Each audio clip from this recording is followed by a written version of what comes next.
All right, so we are on, we're good to go. All right, so at this point, I'd like to go ahead and open up the July 1st, 2020 City Council meeting. The time is 7:25. So I will go ahead. 7, okay, so 7:25. So at this point, I will go ahead and go through the Pledge of Allegiance. So I will go ahead and ask everyone to please stand as we pledge the flag.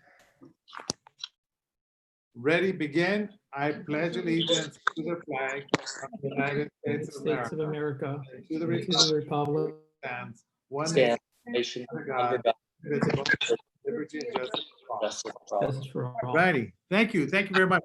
Okay, at this point, I will have the city clerk, Ms. Jean M. Ayala, take roll call. Thank you, Mayor.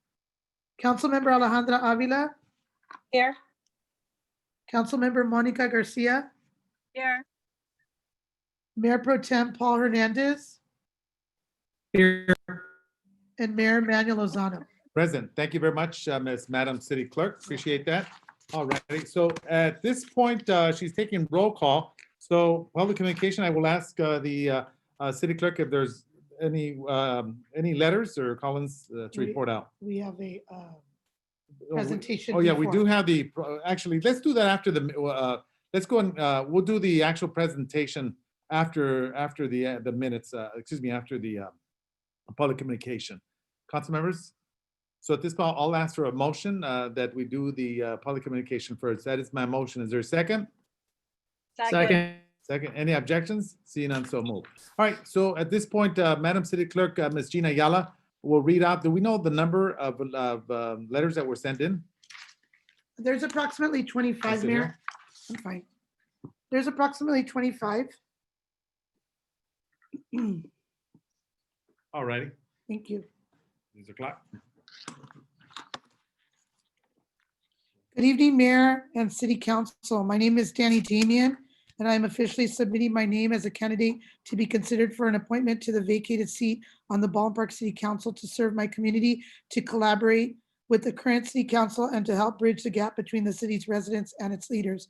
I love Baldwin Park. I grew up on these streets where my family and I have lived for over 40 years. I attended Margaret Heath Elementary, Olive Middle School, and Baldwin Park High School. I've established my business in Baldwin Park, and I've served the community and have given back by fundraising and volunteering for countless causes and organizations. So to say that I'm a product of this city is an understatement. For too long now, I've watched our city struggle to provide basic services for its residents. We need leadership that responds to the needs of the community, especially in these trying times. In 2018, I ran for Baldwin Park City Council, and although council members Avila and Hernandez were ultimately the two highest vote getters and were elected, I was the next highest vote getter, meaning it's the third, meaning if a third seat was open at the time, I would have been elected. Applying this logic that treats me as the next runner-up, it makes sense for the council to appoint me just to complete former councilmember Pacheco's term, at which time there will be an election held. I respectfully request that the council truly consider the totality of the circumstances when appointing an individual to the vacant council seat. Said person not only must have demonstrated a strong desire, interest, and intention to serve the city to the best of his or her abilities, but he or she must also be qualified enough to do so. Finally, given that this is, after all, meant to be a democratically elected seat, the will of the people should be considered when making a selection. When these factors are all considered, I believe appointing me to fill the vacancy becomes a clear, responsible, and safe choice. So once again, I, Danny Damian, respectfully ask the Baldwin Park City Council, Mayor Lozano, and council members Avila, Garcia, and Hernandez to appoint me as the interim appointed Baldwin Park City Council member to fill the seat vacated by former council member Pacheco. Sincerely, Danny Damian. Hello, my name is Anthony Ramirez, and I've been a resident of Baldwin Park for 30 plus years. My family arrived to Baldwin Park in 1956 and has seen plenty of changes. A lot of those changes have been for the progression of Baldwin Park. Unfortunately, my public comment is in regards to the bad changes. One, Gina Ayala cannot and will not be on the city council. This act is in direct violation of California Government Code 1752A. Number two, at the previous city council meeting, the fiscal year 2020-2021 budget was approved. After hours of public input the council decided to go against the public outcry and did the opposite the public requested. Instead of defunding police, Baldwin Park City Council decided to increase the general funds budget. I'm asking for an itemized budget of expenses as well as planned defunding of the Baldwin Park Police Department. 3, finally, the immediate resignation of corrupt individuals. You know who you are. If you are reading this, it is probably you. Thank you, Anthony Ramirez. Dear Honorable Mayor Lozano and council members, it is my pleasure to recommend Ms. Jean Ayala to fill the vacant city council seat. Ms. Ayala is the most qualified person to fill the position. Jean Ayala epitomizes the loyal public servant. Her devotion to city of Baldwin Park is undisputable. Throughout the years, she has contributed much for the betterment of Baldwin Park. As city clerk, Jean Ayala has acquired a great deal of experience dealing with local, county, and state legislation. She is highly respected by Baldwin Park residents, public officials, as well as the parishioners and community of St. John's the Catholic Church. Ms. Ayala has likewise contributed her love and devotion to the children of Baldwin Park. She has proven to be an outstanding educator for Baldwin Park Unified School District. She is selfless, courageous, honest, fair, and hardworking. These qualities create the perfect candidate to fill the position. In closing, I highly recommend Ms. Ayala to fill the vacant city council seat. Thank you for your time. Mr. Robert Guzman Varela, Baldwin Park resident, former or retired Sierra Vista High School teacher, Baldwin Park School Board member. Hello, council members. I would like to make this as short as possible, seeing as how we are now being restricted to 1 hour of our comments being read. Does the mayor have any comments to all the constituents he has already blocked on social media? Second, the community demands that all cameras be turned on during the meeting and not only the mayor or clerk during their speaking time. Third, what does the mayor have to say to his community in response to the recent accusations made by the police chief, Steve McLean? We demand answers. Please do not dismiss the question. And finally, under California Government Code Section 1752A, you are prohibited from appointing a currently sitting member of your city council into a vacant city council position. City attorney, what is your response to that? Not advising the mayor of this is a violation of the California Rules of Professional Conduct. From a concerned resident of 21 years who will no longer accept to be represented by a mediocre group of people, Lilibeth Ramos.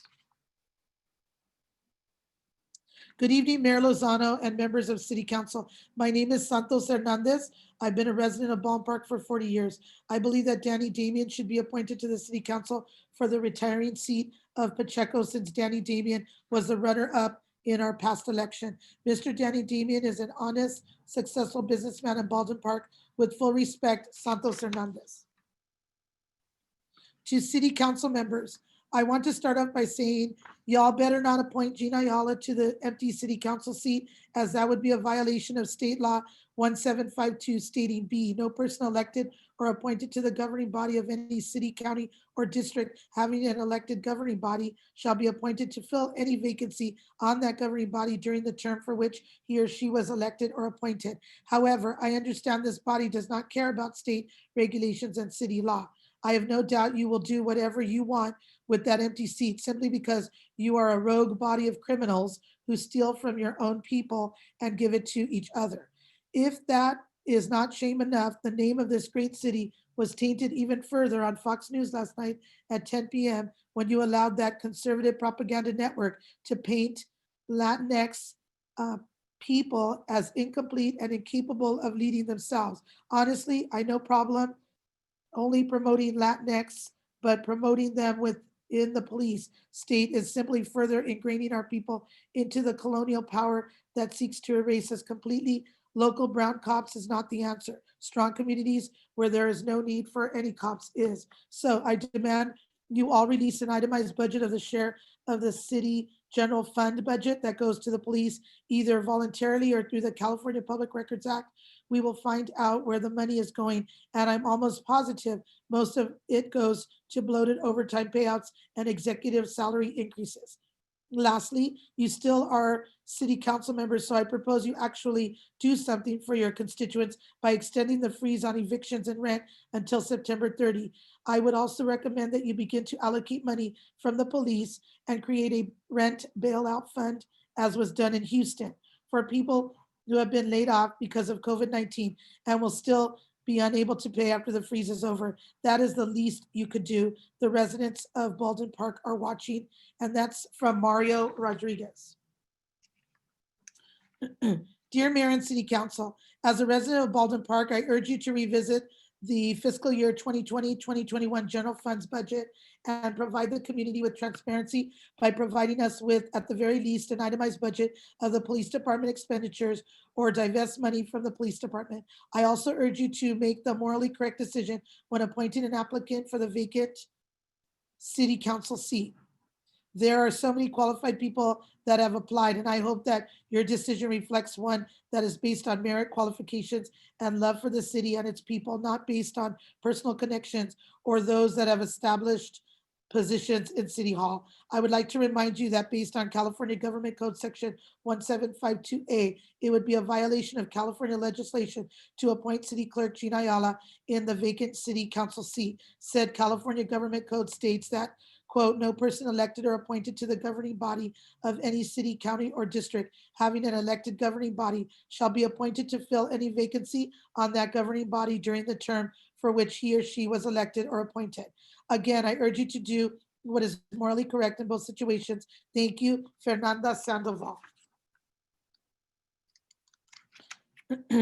My name is Kiana, and as a resident of Baldwin Park, I hope that you take the people's voice into consideration when deciding who we want appointed to the city council. Personally, I would like Beatriz Camargo to be appointed for the empty city council seat. She is a known community member and has been fighting for housing rights for at least a decade. With her actions, she has shown care for our city. Also, please do not appoint Gina Ayala to the council, as I have seen reports and news of her being involved in city corruption, as well as her using Baldwin Park police officers as her taxi service. If we do not know in detail what she has done, it is irresponsible for you all to appoint her, especially during this unprecedented time. It would also be very suspicious and give us even more mistrust of you, Mayor Lozano, and any other council members. In addition, please revisit the fiscal year 2020-2021 general funds budget, as the council mentioned, and provide an itemized budget of the expenses of the police department so that we can discuss defunding the police and investing in our community. Signed, Kiana Martinez. Baldwin Park Council. During the budget council meeting, it was stated that you needed to sign it order for the budget cuts to take effect, but that you would revise it at a later time. It has been nearly a month and I have not seen or heard anything in regards to that. You had over 200 comments from residents specifically on that matter. We have made our voices heard, and if you continue to ignore our concerns and requests, you will definitely hear us come November. In regards to the vacancy being appointed today, you need to exclude Ms. Ayala because it would be a violation of California Government Code Section 1752A. You have 19 other candidates to choose from. Another concern was the ongoing illegal fireworks, and that topic was not even discussed. Yes, we can report to the PD, but even when given specific addresses, they don't come out to check. Why so much of the budget allocated to that department if they're not going to address the issues they should be? Do the right thing for once. Signed, Nelly Garcia, resident of Baldwin Park. Hello, my name is Erica, and as a Baldwin Park resident, I am concerned about today's appointment. I don't believe that it is fair or legal that someone who is currently working with the city council be appointed. I believe that Beatriz Camargo, who has worked in the community and fought for our rights, be appointed today, as she is the best candidate. Also, I would like you all to revisit the fiscal year 2020-2021 general funds budget, provide an itemized budget of the expenses of the police department, and start planning to defund the police in discussion with the community as mentioned at the budget meeting. Signed, Erica Caballero. Dear Mayor and the City Council, as a resident of Baldwin Park, I urge you to make the morally correct decision when appointing an applicant for the vacant city council seat. There are many qualified candidates that have applied. I hope your decision reflects one that is based on merit, qualifications, and the love for the city and its constituents, not based on personal connections or those that have established positions in City Hall. I would like to remind you that based on California Government Code Section 1752A. It would be a violation of the California legislation to appoint City Clerk Gina Ayala in the vacant council seat. Said California Government Code states that, quote, no person elected or appointed to the governing body of any city, county, or district having an elected governing body shall be appointed to fill a vacancy on that governing body during the term for which he or she was elected or appointed. I urge you to do what is morally correct in this situation. Thank you, Lilia Maciel.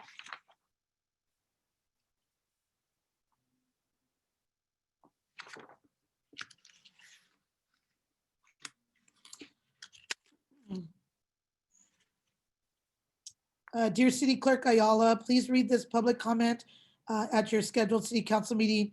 This is submitted by Terry Muse from Waste Management. This year's candidate pool for the Waste Management Internship and Scholarship Program included individuals who have learned from an early age how to succeed despite internal and external hardships. From several young women paving their ways in the male-dominated industry of STEM research to international students passionate about recycling and global warming.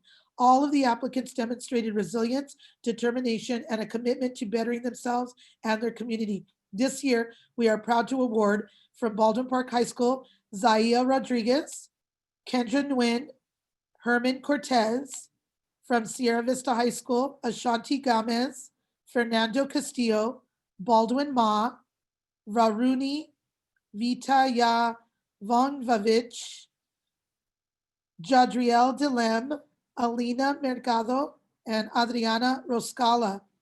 Due to COVID-19, we were unfortunately unable to hold our internship program this year, but this year allowed us to award more deserving students with scholarships.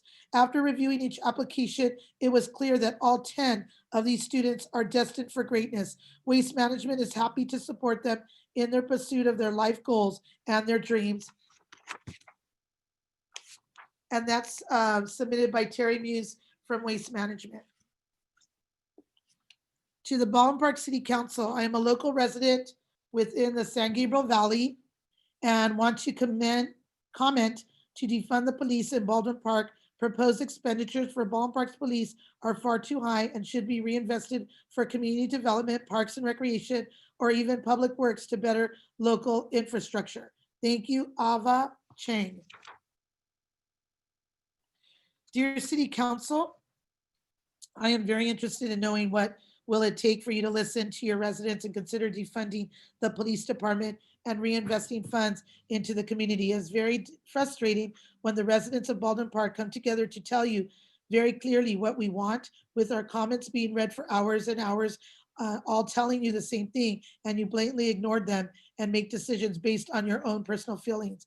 What more has to be said before you get it through your heads that we, the people of Baldwin Park, want the police department defunded and those funds be allocated to community resources that will make a positive impact on our city? I would seriously like to know. Sincerely, Brianna Rivera. Dear Mayor and City Council, my name is Jenny Amaya and I'm a resident of Baldwin Park. After reading the recent San Gabriel Valley Tribune article, which highlights how irresponsibly the city of Baldwin Park has spent its money, I feel so outraged. The working class families that make up the Baldwin Park community work minimum wage jobs to survive. Your budget decisions could provide resources to give many of these families the opportunity to thrive. So why not start today? How does the police department, which was accused of gender discrimination, losing the city $7 million via a lawsuit this year, get most of the city's budget? On top of that, you spent $507,176 on a civic center that you never built and increased the police chief's salary by 21%, according to an audit report. Not only that, but the mayor is lying on social media by posting out of context information and censoring anyone that calls him out on it. Mayor, council members, defund the police and invest in community programs. We are paying attention to your decisions. Thank you, Jenny Amaya. Hello, my name is Sin Gomez. I am a 17-year-old resident in Baldwin Park. Although the point that defunding of the police department has been repeatedly addressed by concerned civilians, we demand action. As our representative officials, we are crying out for action that reflects the city's needs and wants. We demand better. Our emails are not to be brushed off or belittled. Although you may believe that the efforts of the Black Lives Matter movement don't apply to our citizens, you are wrong. We too are fighting to not die at the hand of racial profiling. We too want better education and fewer police officers on our streets. We want to truly feel like a community. Not only that, but a community that cares about the people within it. With that said, here is what the next generation of voters are demanding. If our needs are not met, you can count on there being systematic change with your removal from office in this next election cycle. Please remember that you work for us, La Gente de la Comunidad Baldwin Park. Our city is littered with individuals who have lost housing due to substance abuse and alcoholism. This issue not only pertains to the need of affordable housing, communal housing, but also to the desperate need of rehab programs and centers to help individuals recuperate from these hardships. If this isn't met, how can we expect our parks to be beautiful or expect citizens to be proud of their city? Not only this, but our school system needs help. We are hearing much about how will the police be expected to work more protectively with less funding? Well, the answer to that is simple. Schools have been expected to do so for the last decade, making sure teachers and departments are using every penny within their budget prudently. We need to reallocate funds for preventative measures rather than reactionary ones. Protect us through granting us the tools for success rather than the tools for fear. Lastly, through the wake of civilian demands, we need more transparency. I, along with many others, have realized that we know little to nothing about the individuals representing us, their goals, their motives, how they are spending our funds, and how that will benefit the community. And we lack the literacy to understand the actions of our local government. Our officials need to help us understand what exactly is going on because we demand transparency. No longer will we be complacent with city officials taking action under the table and sugarcoating the truth. Remember that you work for us, meet our demands. Thank you for your time. Sin Gomez.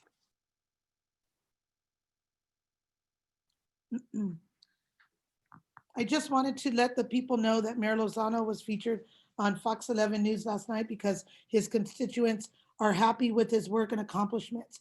Ha ha, just kidding. In case anyone missed it, he is being accused of corruption by the former police chief. He is actually being sued by him.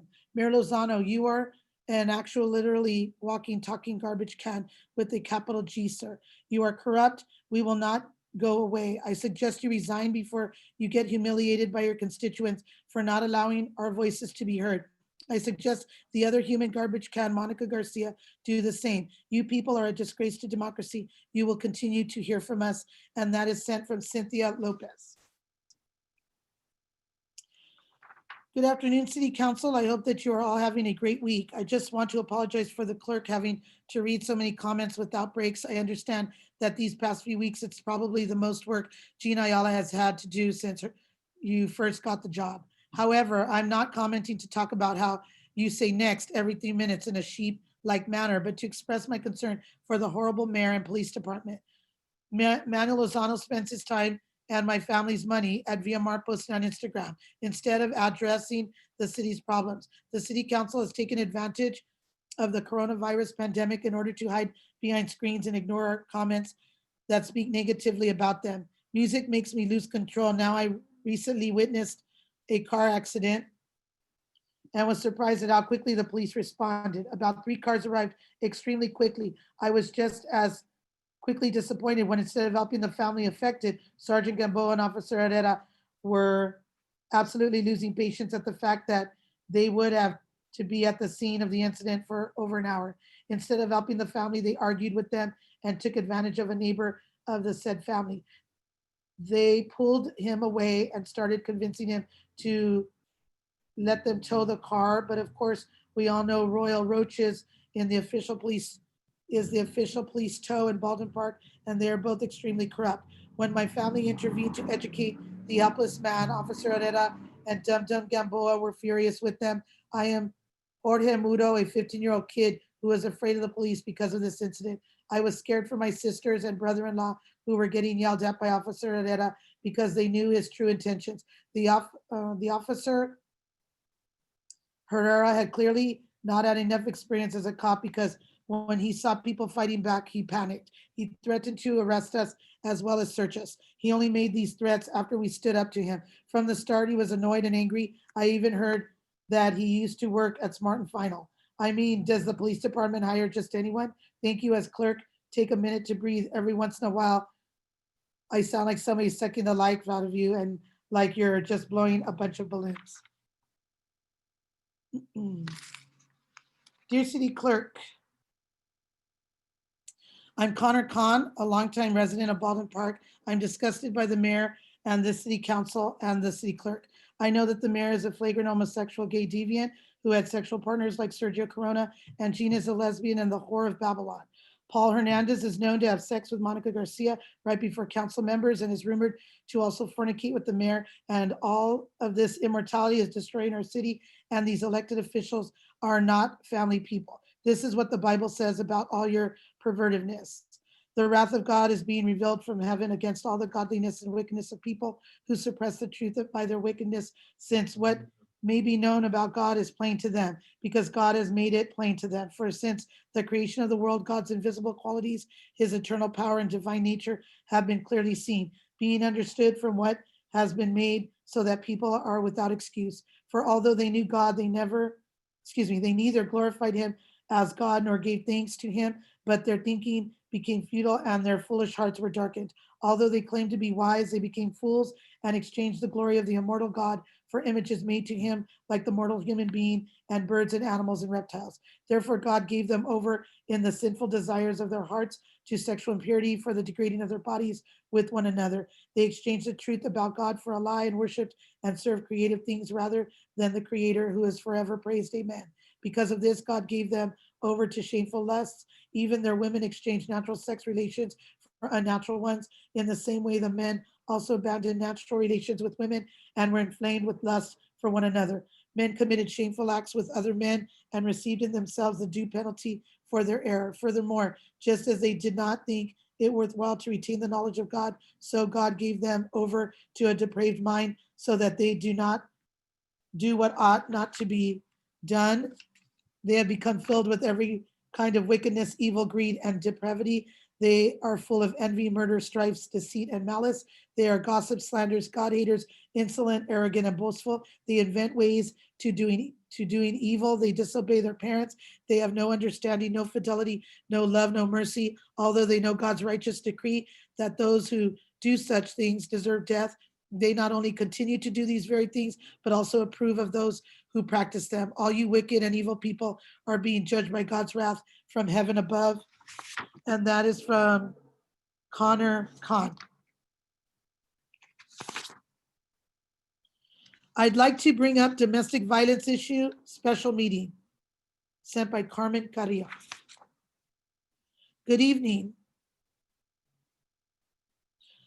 This is being sent for public communications to be read, and it's submitted by Catherine Losser, our community library manager from the Ballpark Library. Good evening, Mayor, Mayor Pro Tem, council members, community partners, and fellow community members. The LA County Library has expanded our Great Read Away program to include reading at home. If you are 21 and younger, $5 in fines will be removed from your account for every hour spent reading. Get a fresh start and have fun reading. The LA County Library's Lunch at the Library program continues at the Baldwin Park Library. Free lunches for teens and children are available for non-contact pickup Tuesday through Friday from 12 to 1 p.m. through August 7th. Please note that lunches will not be available on July 3rd. This program is in partnership with the County of Los Angeles Department of Parks and Recreation. For more information on the virtual Great Read Away or Lunch at the Library, please visit lacountylibrary.org or call us at 626-962-6947. We are here for you. Thank you, Catherine. Dear all, I am disgusted by you all. You continuously disappoint the residents of Baldwin Park. You do not listen to our demands or needs. Mayor Lozano, you're a whole, a word I won't say, crook that needs to be out of office, as well as Monica Garcia and Paul Hernandez. You all have fallen prey to capitalism and greed, and this will continue to hurt our city. Who the heck are you trying to protect? Because it's definitely not the people. Gina Ayala, expect you to read each and every word of this email. Thank you. And may you all go to hell. Best, Susan Fomasak. To whom it may concern, my name is Samantha Farias, and I was raised in Baldwin Park and currently serve this community and its students. I am here today to exercise my citizen duties and bring to light my grievance with the City of Baldwin Park's council members. Recent developments have exposed criminal actions on the part of its city's leaders. There is an absence of integrity and honor on the part of public officials who continue to engage in this conduct and cover up. Abundant evidence proves that those criminal actions are part of a longstanding pattern of public corruption in Baldwin Park that has caused and continue to cause serious injury to the community. This situation demands a legal remedy and that you, by virtue of your offices, owe the public a duty to pursue. My purpose in addressing you is to exercise my duties as a citizen and call upon you to take the immediate action by listening to the community. We need increased funding for a quality of life city.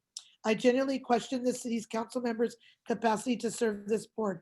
I urge the council members to reflect and seek to build bridges and not walls. And if you can't see that there is injustice occurring within the council board, then I urge you to resign. This community does not need increased funding for police. Instead, we need reinvesting in homelessness, education before and after school, scholarships for our undocumented youth, further employment opportunities for professionals who can handle domestic violence calls, mental wellness check-in, student safety behavior concerns, and so many other resources the city is lacking. I stand in solidarity with the Black Lives Movement and will continue to fight for quality of life concerns for my city, but most importantly, our city's future leaders, our children. And that's submitted by Samantha Farias.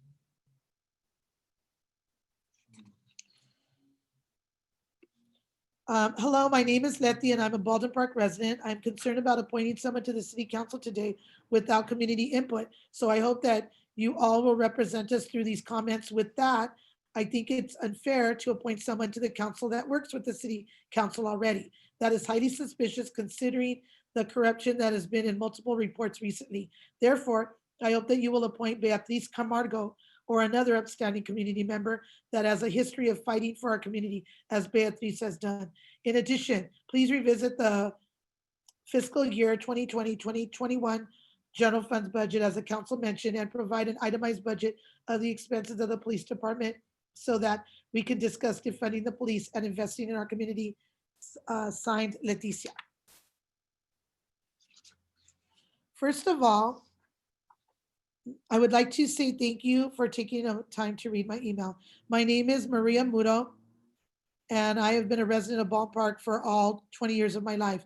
It makes me absolutely sick to learn that my city chooses to spend 66% of our taxpayers' dollars on the Baldwin Park Police Department instead of allocating funds on resources that are actually working to better the lives of the residents. BPPD needs to be defunded immediately. The funds need to be invested towards other areas such as ensuring affordable housing, food banks, and bettering our schools. It's embarrassing that even after all the money spent on the police, we still have officers like Officer Serena and Sergeant Gamboa who lack the ability to adequately do their job and help community members. Apparently, all the money going to the department is spent on teaching officers.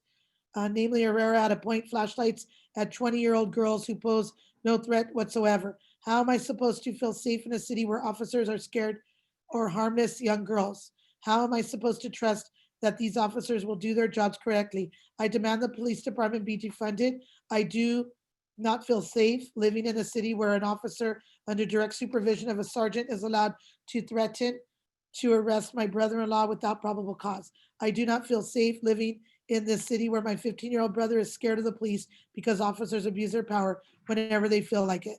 Listen to the community and our demands. Thank you. And this is signed Maria Muro.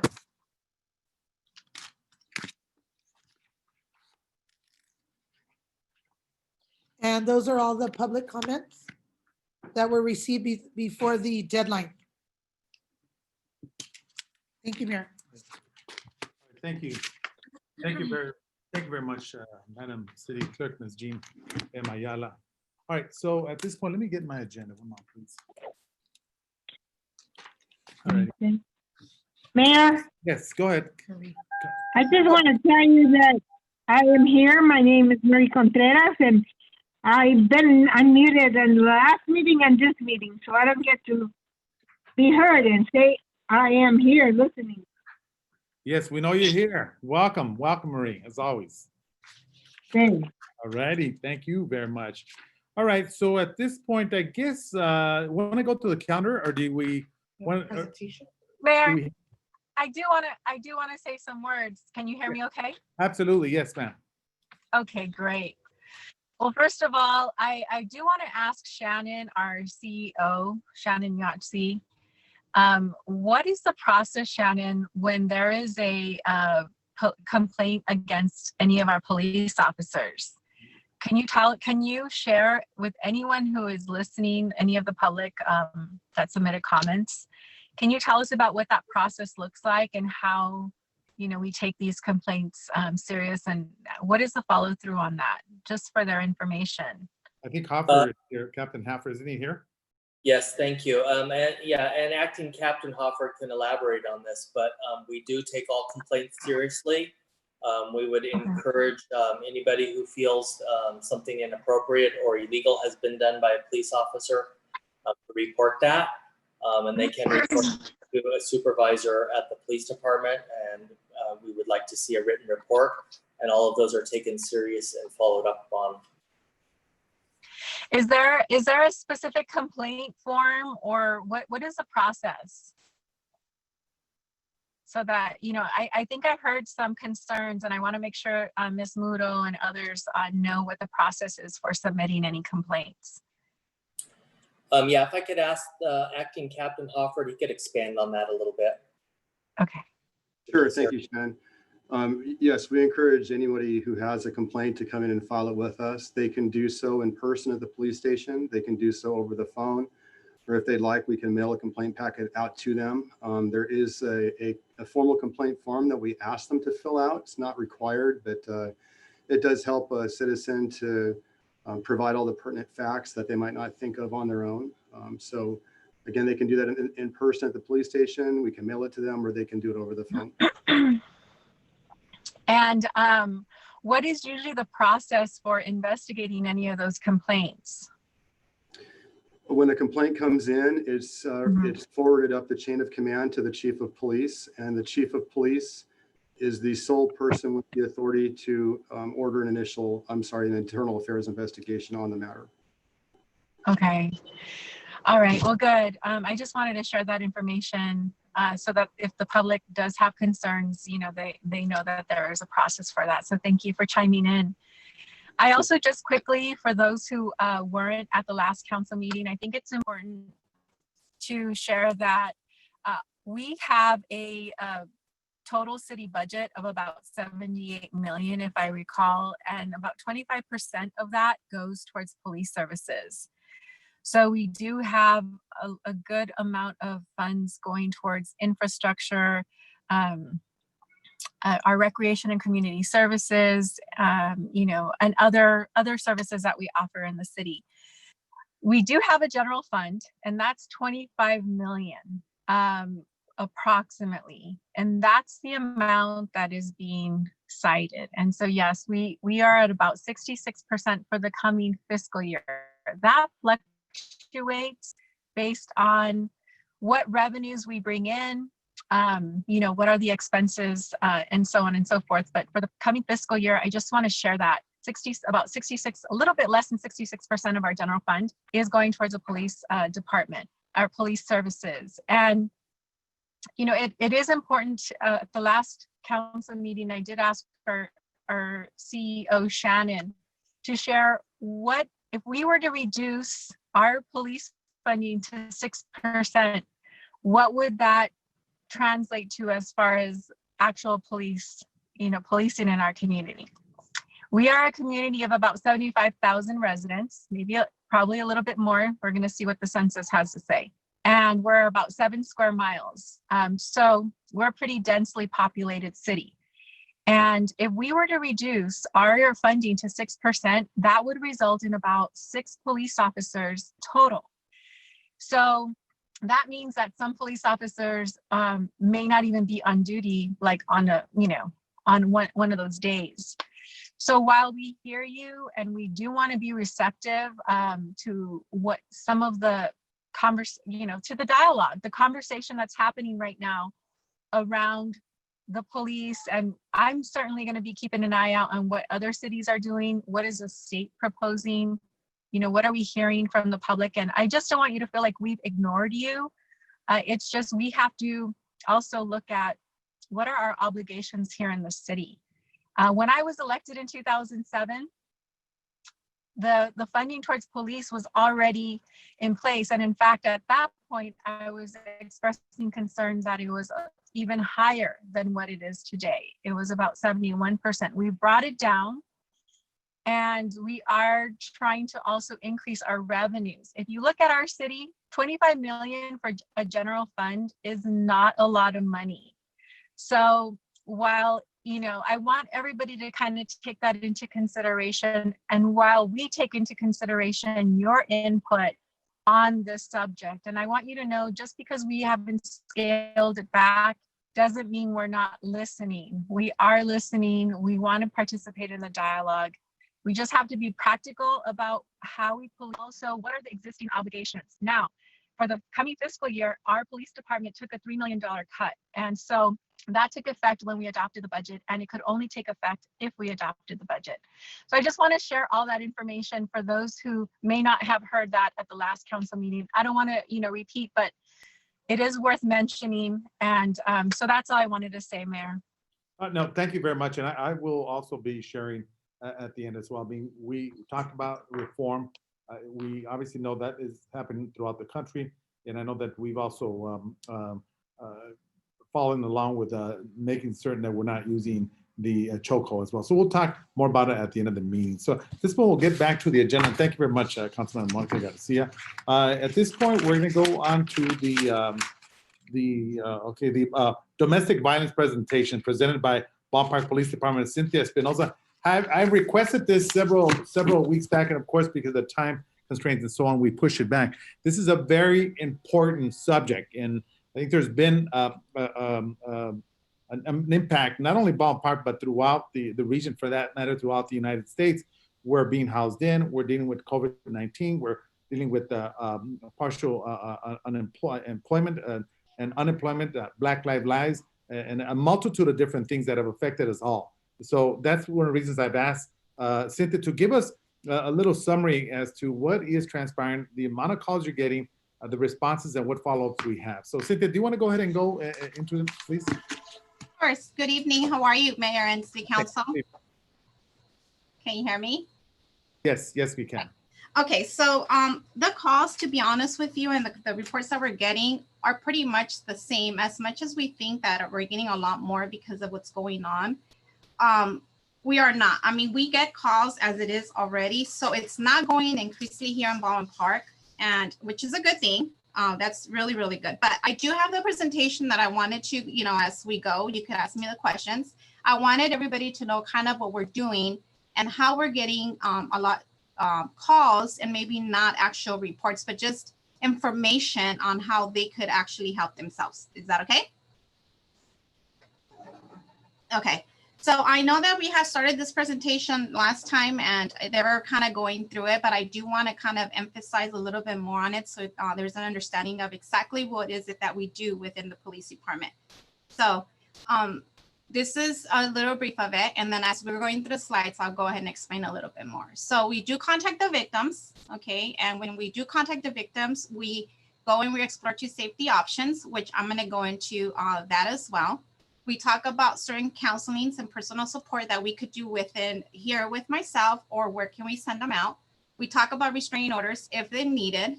And we also assist the district attorney if they're going to need relocation, okay, if needed. Can you change the slide for me, please? Okay. So some of the resources that we use and that we actually share with them are all the help telephone lines, the 800 numbers throughout the county. We talk about all the counseling programs that are out there.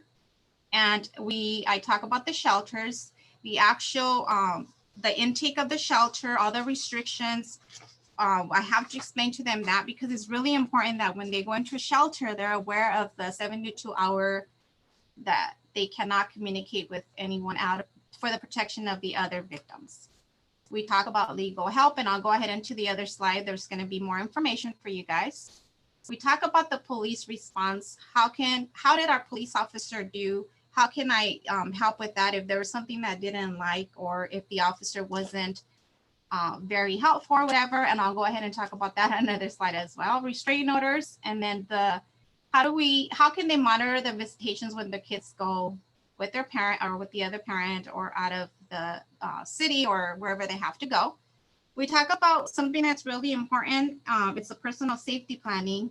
And with that, I mean, I go into detail of what to do, what to get ready if they have to leave, restraining order, where to go, the emotional, help that we could do for them, what to take with them. And when I mean what to take with them, a lot of the calls that I get sometimes is they want to know what is it that they need paper-wise, documents and all that. And I go down a list, we talk about driver license, social security, passport, money, checkbook, and so forth.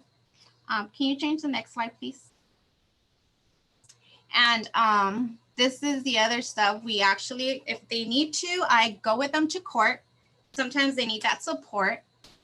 I refer them to different organizations, and we'll go into detail a little bit more of where and the connections that we have, the other organizations. I do work with hand in hand with the detectives to finish the investigation of a domestic violence if there was an arrest, or if there wasn't, or we need help to contact the suspect.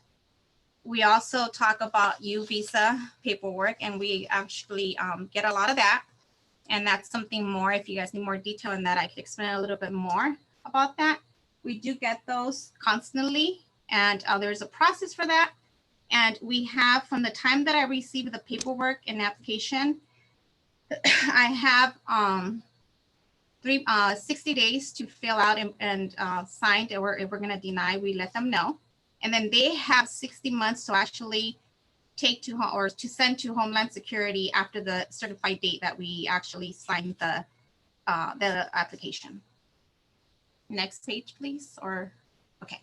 So this is the part where it's really important for us to understand that these are all the organizations, because sometimes there's stuff that within law enforcement we can't give them, which is any type of legal services. I refer them to this location, and they have different information. They're different organizations, and this is something that is also done through the court system. So I base it and I give them the information as the same information that the court system has. So I don't just come up with the list. I actually follow the county court systems. Okay, the victims compensation is also something that we talk about all the time, and I mentioned to them, so when they go to court, the court system also gives them the compensation for any losses that they have gone through all this time of domestic violence or any type of situation for them. We talk about Women's Wings, which is another organization, the Women in Need Growing Strong. They have counselings there. And then the victims information notification every day, which is called VINE, is really important because we actually register their telephone number there. So when the suspect gets released from jail, they get a text letting them know that they're going to be released. So that's really important. If we don't do it within here with law enforcement, they do it at the court system. I communicate with the advocate court system too. So with there's 3 of them at the Pomona, and then there's Monty, and then I have West Covina as well. If they need any type of shelter for the night, we try to contact our local hotel here, which is, they're very, very helpful with that. They've actually been really good to us about that. They'll let me have them stay there overnight if that's all they need, just to get out for the night. Okay. Any questions so far? Cynthia, I do have a question. Yes. For the shelter, so if you get a call, let's say tonight you get a call, domestic violence, and this person has nowhere to go, you will find her a shelter tonight. There's somebody that she can contact tonight? Yes, so that's 800 numbers. All shelters have obviously a telephone number, right, to call all there. The only reason why I can't do it is because they have to do the intake. I can't do the intake for them, so they have to do the intake. And sometimes it's really hard because the shelters, are already occupied. And the other thing that's really hard sometimes is that our victims don't want to be in a shelter for, most of the shelters are 72 hours without any communication. But yes, Okay. yeah. So if somebody, he or she calls you tonight, the police goes out there, do you help that person get out of the home so you can provide that hotel for the night? How does that work exactly? Yes, if we have to, the officers bring them here. I mean, we've been very blessed again that a lot of this doesn't go to that direction, but it's been occasions that yes, they bring them here. We work with them to put them into a shelter. And we're here in the office with them doing the calls and helping them. So if I have somebody on hold or I'm trying to look for a shelter, I'm here with them trying to figure that out. And that's a 24/7? If it has to be, yes, they would contact me, the officers. We haven't done that in a while, but we if that's something that they need to do, yes, they will call me 24/7. Okay, thank you. Okay, so in 2019, we had over 100 cases reported. So when I say over 100 cases, it was 105 cases. I should have put the other 5 cases reported. So that doesn't include any walk-ins or any phone calls or referrals. And when I mean by walk-ins, phone calls, and referrals is that we get people that just call me for questions, or they've been referred by somebody because they want to know about, again, some sort of shelter, or if they go and they need a restraining order, do they need a lawyer, or if they need some sort of information, visa information. That's what I mean that those numbers are not included, because I don't include it in an actual report. I know that you guys want me to start doing that, which I will. And, but that's what that means. So I don't know if that's a little bit more information for you guys, or if you guys need more on that. Does that kind of explain that? It does. I just have a quick question. Our police officers, how much training do they get in domestic abuse so that they're aware how to deal with the situations when they're out there? I don't know if you would answer this, or our captain, if he's online. Yeah, I don't. The captain will probably be able to answer that, but as far as the actual training, I'm not quite sure. But what we do talk about is what the court system looks for and stuff like that. But training, I'm not sure, Captain, if you could answer that. Yes, officers receive training in domestic violence and intervention techniques in the Basic Police Academy. Every 2 years, officers are required to go through refresher de-escalation training, and domestic violence is covered as part of that block of instruction. And then, on the job training, they'll receive occasional briefing training from their supervisors.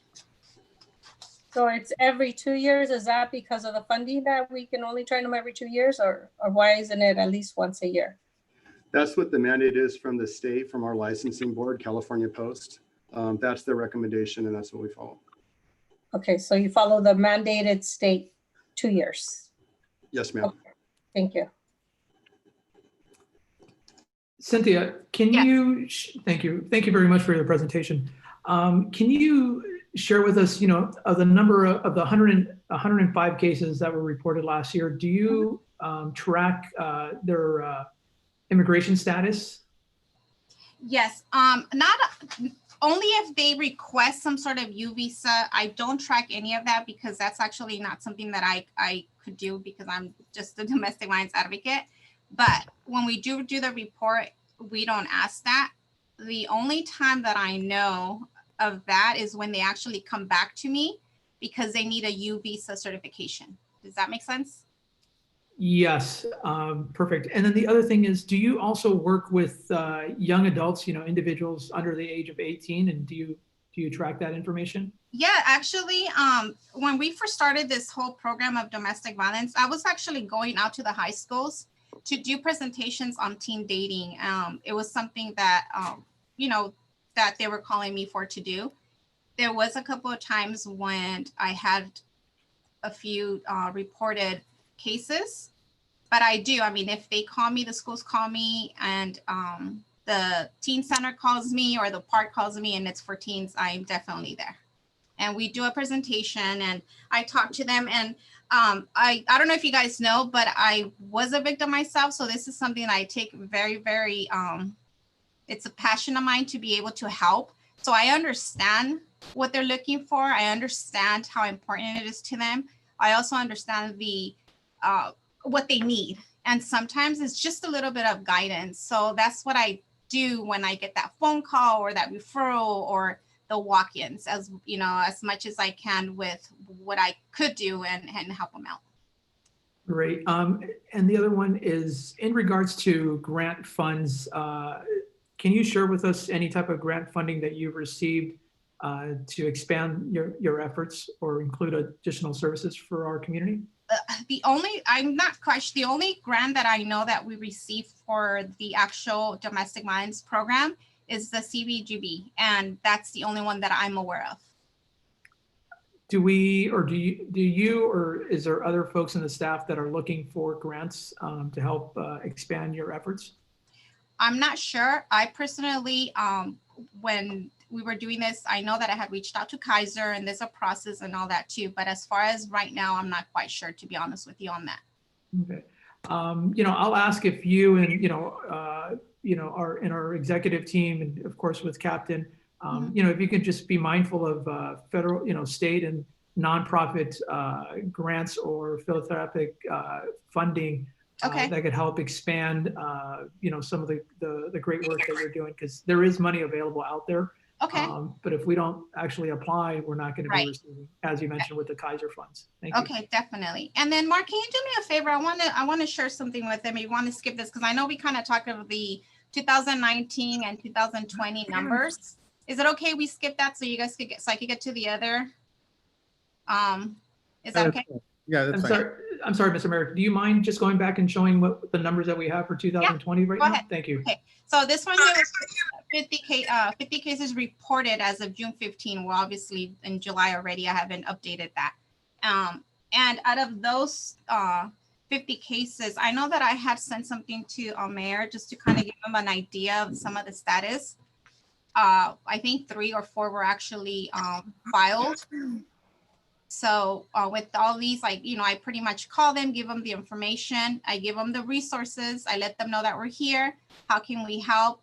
And some take it, someone, they don't want any information, but I do my best to kind of make sure that they get that. Okay. Cynthia, does the immigration status affect any of this reporting for domestic violence? Excuse me? The immigration status of a person, does it affect the reporting? Do they know that they are protected? And yes, they are. So, and again, that's why the whole, when I talk about the walk-ins and phone calls and all that, I get phone calls and they're kind of afraid because they do not know that they could come here and report if they're a victim of domestic violence or a victim, period. So I explain to them, a lot of the times they get threatened that the kids are going to be taken away, that they're going to go to jail, that they're going to get in trouble. So I take a lot of time making sure that I explain to them that that is not true, that they could call and they could come. A lot of times, if they come here, they want to talk to me and they want to report, they make it comfortable enough to where I just go ahead and call dispatch. They send an officer and they'll do the report here. We have a psychologist available or someone on hand in case it's a situation when we definitely need somebody on board that same minute that these people are reporting. Somebody that they can I know they talk to you and you help. As far as within our department, no. So that's where I go ahead, and if I can help them to that deep, then I'll go ahead and send them, give them the information and have them go into the county website where they have all that, which is the where they have all the forms and everything. That way they can kind of get an idea of what's out there for them. But for the most part, I could tell you that they come back because all they kind of want is just to kind of talk about it so we can guide them there. It's really rare for them to actually want the psychologist. I don't know if that makes any sense. And I know you're always available because I know I've used you guys in the past and you're always available to speak to people. But I was just wondering if Alex County provide a psychologist on site. Okay, and for that, these are some of the organizations that I send them. Besides this, we have Haven House, we have Sukasa, Women's Shelter, Long Beach, we have House of Root, we have Wings in San Gabriel, which is the same one, and then we also have the self-help resources. If they don't want me to help them, I make sure that they always take something with them. That way, they could actually try to find something that they feel comfortable enough. So with those organizations, they actually could help them because they're a little bit more of the where they have the psychologists and counselings and stuff like that. So I do make sure that they take something. If it's not my card, my number, I make sure that they do take some resources with them. Okay, thank you, Cynthia. Okay, next, Cynthia, yes, I just, I think it's worth giving a little bit of background. Especially I know that Councilmember Hernandez is asking questions about the funding. And I think it's important to mention that this was the domestic violence advocate position is actually a position that was introduced in 2009. right. The way that it came to be was a local activist, and she's very, very involved in women's issues, Darby Mangan. She actually approached me and said, hey, West Covina has a domestic violence advocate, one of the few in the region. Right. And, and the purpose of this DVA is to help victims, know how to go through the process if they've been a victim of domestic violence, through the courts, through getting support services, just like Cynthia is describing. And Cynthia stepped into this position beautifully, and she has carried it since. And actually, when we were first talking about this, we didn't have the funding for this position. Right. And so, at that time, we were in the recession. So there was no funding. So like Cynthia said, we use CDBG funds for a part-time funding. Right. And so, so I just share that because there is need, as you're seeing, to expand on this program. There has been need. And right. I agree with Councilmember Hernandez about, you and I, Cynthia, we've talked about, maybe looking for grants and things like that. Having the case management, I think, will help us. But right. I would also say perhaps, working with California Consulting, maybe there is some kind of funding, that we can apply for to help supplement, because I just want to say this work is being done. This was not happening prior to 2009. I know that the police department was responding and doing their best, but you actually have this position who, if there's a woman and her children that need diapers, if they need housing, if they need whatever resources, Cynthia is that person. And I just want to say, I appreciate all the work that you're doing. And I would love to, and since the beginning that this has been introduced, right. I would love to see more funding and more growth in this position, because I really do believe that there is the need.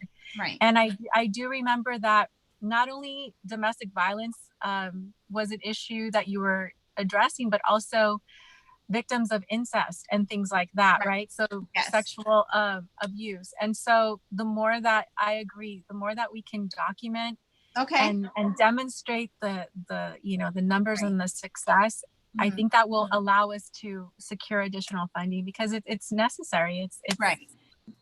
It's it needed. is. It's very important. And I still remember when we first started the program, it was just one of those, how are we going to do this? And because I kind of understood the victim, we were able to implement it. And as we started doing it, we kind of realized that, okay, well, we could actually help every other victim that comes in here. If it doesn't have to be domestic violence. I go ahead and help the victims of molestation or abuse, children and all that. So again, and by when I say I help them, we kind of make sure that all the resources that are out there are given to them. So the other thing that's really important too, that I think, Mark, can you change the slide for me?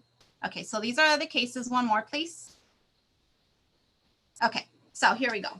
So I actually have put together these graphs back when I would do the presentation, and I was just doing domestic violence. I was not doing community relations, just domestic violence. So one of the things that I realized when I was doing these reports, or when I was talking to victims, they did not understand the process. So I put this together, and this is what I would show them, and this is what I would show at a presentation. So basically, they call 911. Officer arrives, and they're gonna, if there's a crime or no crime, these are actually step by step of what we do as a police department. Okay, because they were thinking, a lot of people do not understand that when a police officer goes out there, we're not the ones that are going to determine what the case is going to, if it's going to be a misdemeanor or a felony or any of that. It's going to be the court system, right? So I kind of just made this so I could explain that to them. So this is a part of the officer, how the report's processed. Okay, next. And then once the officer does his part, this is a part of the detective. It breaks it down to what we do if there's no arrest, if there's an arrest, what is the step-by-step that we do as a police department with our victim, as far as the reporting and how it goes to the court system, okay? That's if there's a misdemeanor, felony, if it's rejected, this is how I base it, and this is how I depends on the victim and their case. This is how I talk to them. This is the information that I give them. Okay, the next slide. And then this is what I do as a victim advocate. The contact the victim, I figure out if it's an arrest, a restraining order, the resources, depending on the case. So every victim that I talk to is completely different. Every case is different. Every single case. I don't think there's one case that I get that it's the same concept besides a restraining order. Okay, so I wanted to share this with you guys so you guys could actually have that, and and kind of, if you guys needed that to explain to some of the victims of any case. It's not just domestic violence. And then the next one, I think that was it. So any more questions for me?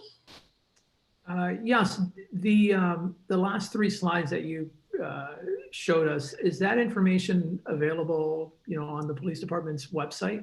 Not yet, but if that's something that we could put up once, I know that our website is actually being updated. Yeah, I'll go ahead and make sure that we add that, because I know we're working on that. So I'll make sure that this is taken care of and put up there.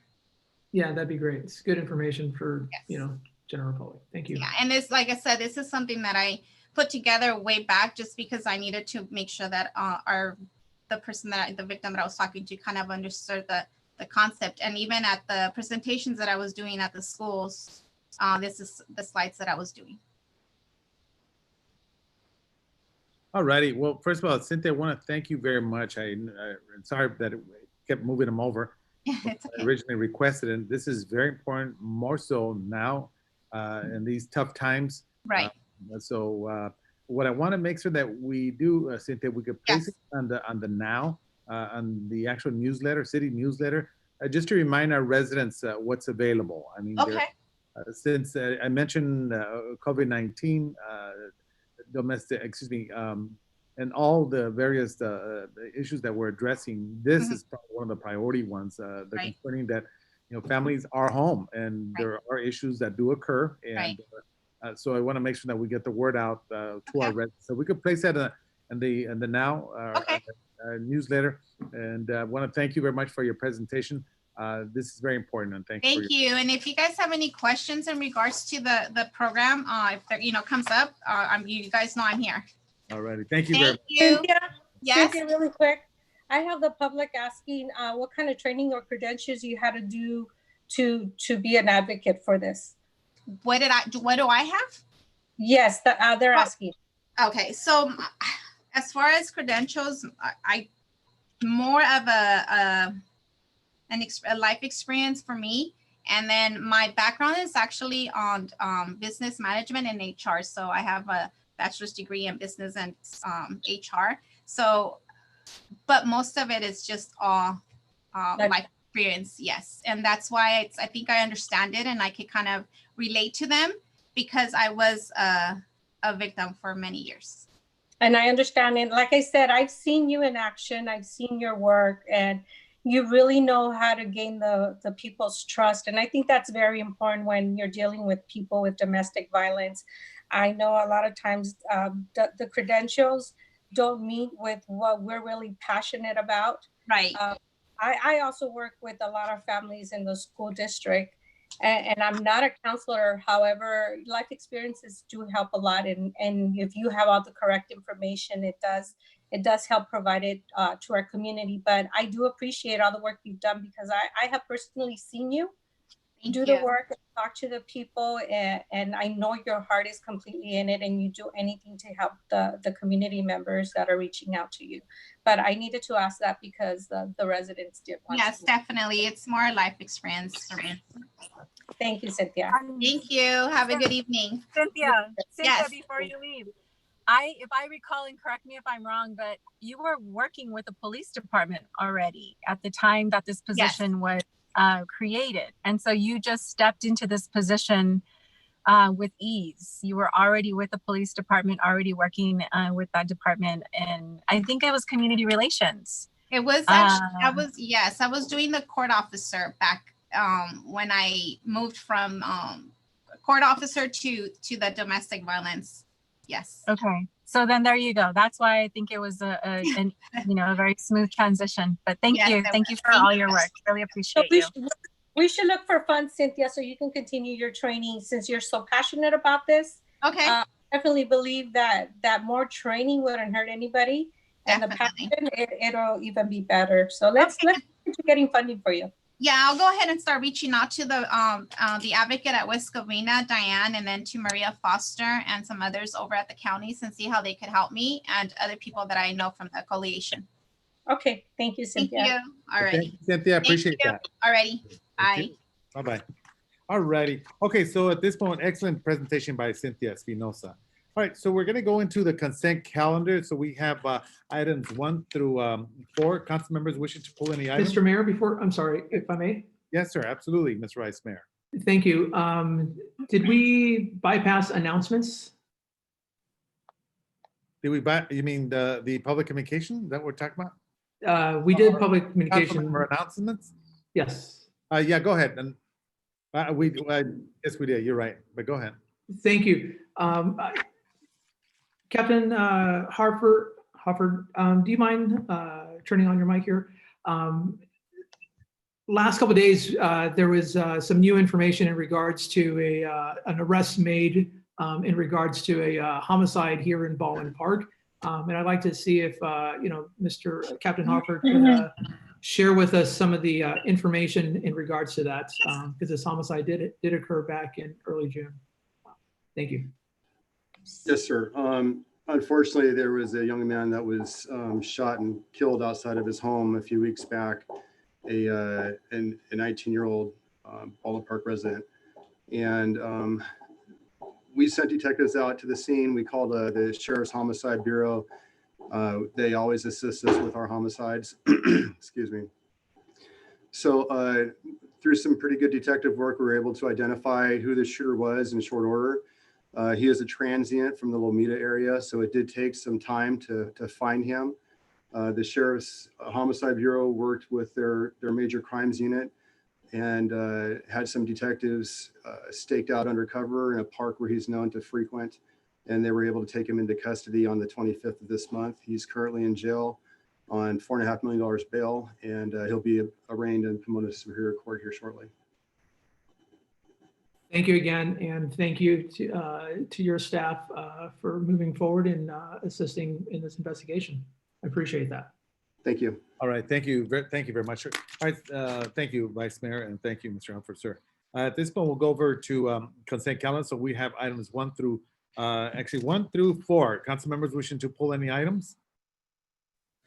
Mayor, Yes. I'd like to pull item number 2, please. Number 2 is being requested by Councilmember Monica Garcia. At this point, I'll go ahead and make a motion to pass the calendar with the exception of item number 2. That is my motion. Second. Second, any objections? See none. Councilmember Monica Garcia has requested the approval of the contract with the National Court to provide consulting services to update the housing element cycle safety elements and development of a new environmental justice element in the compliance with the state law. So Councilmember Monica Garcia.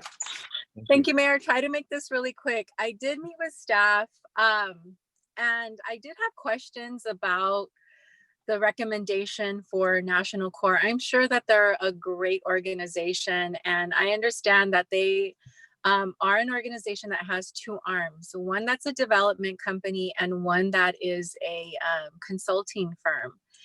And so my only concern, I think, regarding, you know, if we were to move forward with National Core, updating our housing element, this is a planning document. And then in the future, if they proposed an affordable housing project, my concern is that, you know, it does give the perception of I'm not going to say conflict of interest, but, you know, something along those lines. And I think I'm being really sensitive right now, just given a lot of, you know, there would be nothing wrong. There would be nothing illegal. There would be no conflict of interest in that case. But I think I'm being really sensitive to the perception, just because I feel it's a highly political time. We are looking at our election coming up, and I feel like people are really wanting to give the appearance of impropriety more than there is. So in addition to that, the company taking argument. And I just wanted to express that I did meet with staff. I did ask, you know, different questions, and I don't want to go against staff's recommendation, but I did have a question for Ben Martinez. And Ben, can you tell us? I understand that MIG has completed the work in the past. They've updated our housing element, I want to say twice before. They are a planning firm, from what I understand. And I'd like to know, Ben, how many housing elements have each, completed? Yes, thank you. Each bidder. Thank you, Mayor and council members.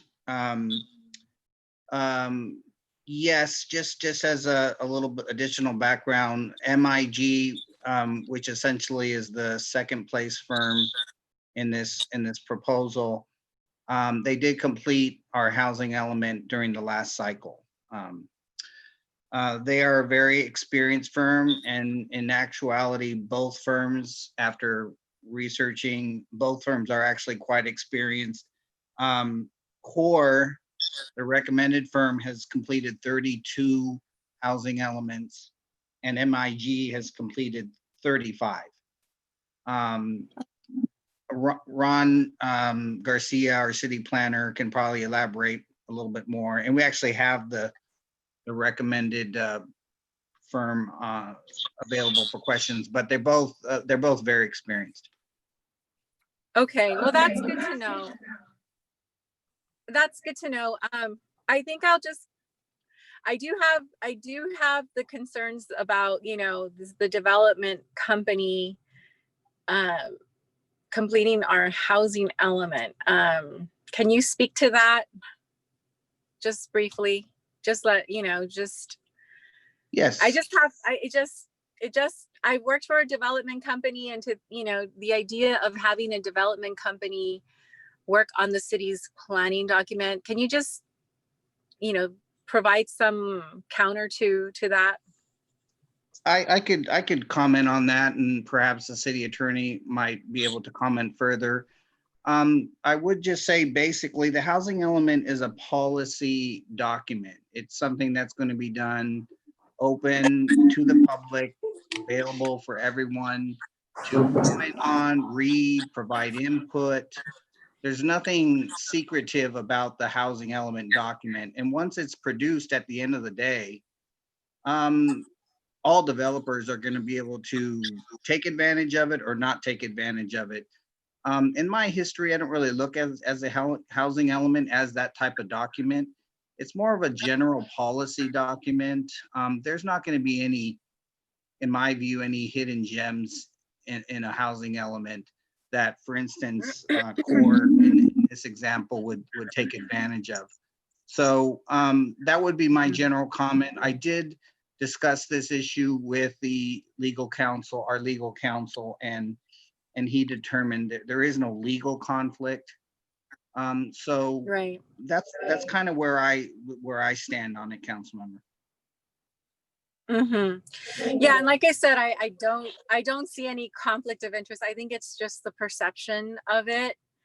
I think I'm gonna go ahead and go with my feeling on this, and I'm just gonna go ahead and recommend MIG for the contract. If they've done this before, if they've completed this before, they've been a neutral, you know, they're not going to come back and submit an affordable housing project, right? They're just planners, straight planners.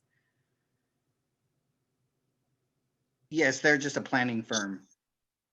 I think I'm just going to go ahead, and that would be my recommendation at this point. Is I'm sure National Court is great. I think I'm just being, you know, sensitive to the appearances of things and the perception, and just because of, you know, with the state controller's audit and some of these other things, like I said, there is nothing illegal, nothing improper. There's no conflict of interest.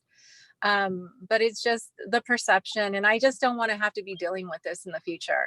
So that would be my recommendation, is MIG. I have a question, Ben. Are you there, Ben? Go ahead. Yes, I'm here. So they're a consulting service, but they're also a developer. We already determined that. Rome, are they a consulting service and a developer, or are they just a developer? I'm sorry, did you say Rome? Yes. Rome is just a developer. And who did the consulting for them? Who did the consulting for Rome? Project. Are you I'm sorry, I'm going to be quiet. Go ahead. So we have a developer, Rome, right? And we had to get a consulting service out here before we got the developer when Rome came out. Is that correct? Or correct me if I'm wrong. Are you referring to the phase 1 project that Rome completed a couple of years ago? Yes. How did that one work out? How did we do that project? Did we have a consulting service come out here first, and then we got the developer, which was Rome at the time? How did we get the project going? I know you weren't here. How would that have worked? I'm sorry. So I wasn't employed with the city, so I wasn't here. But I could answer in this way. You don't need a consulting service to start a development. So in one way, shape, or another, Rome, the developer, got into a contract with the city of Baldwin Park to build that housing project. So there are consultants involved sometimes in the analysis of affordable housing projects, but they're usually economic consultants. But yeah, that would kind of be a different situation.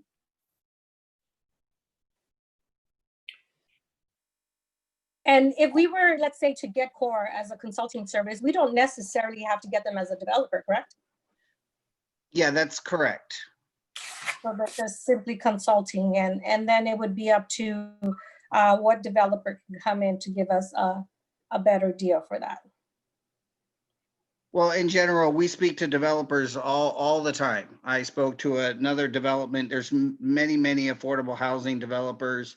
I spoke to another one today that looks like they're going to make an offer on a private parcel in our city and possibly, propose an affordable housing project to the city. So there's many affordable housing developers.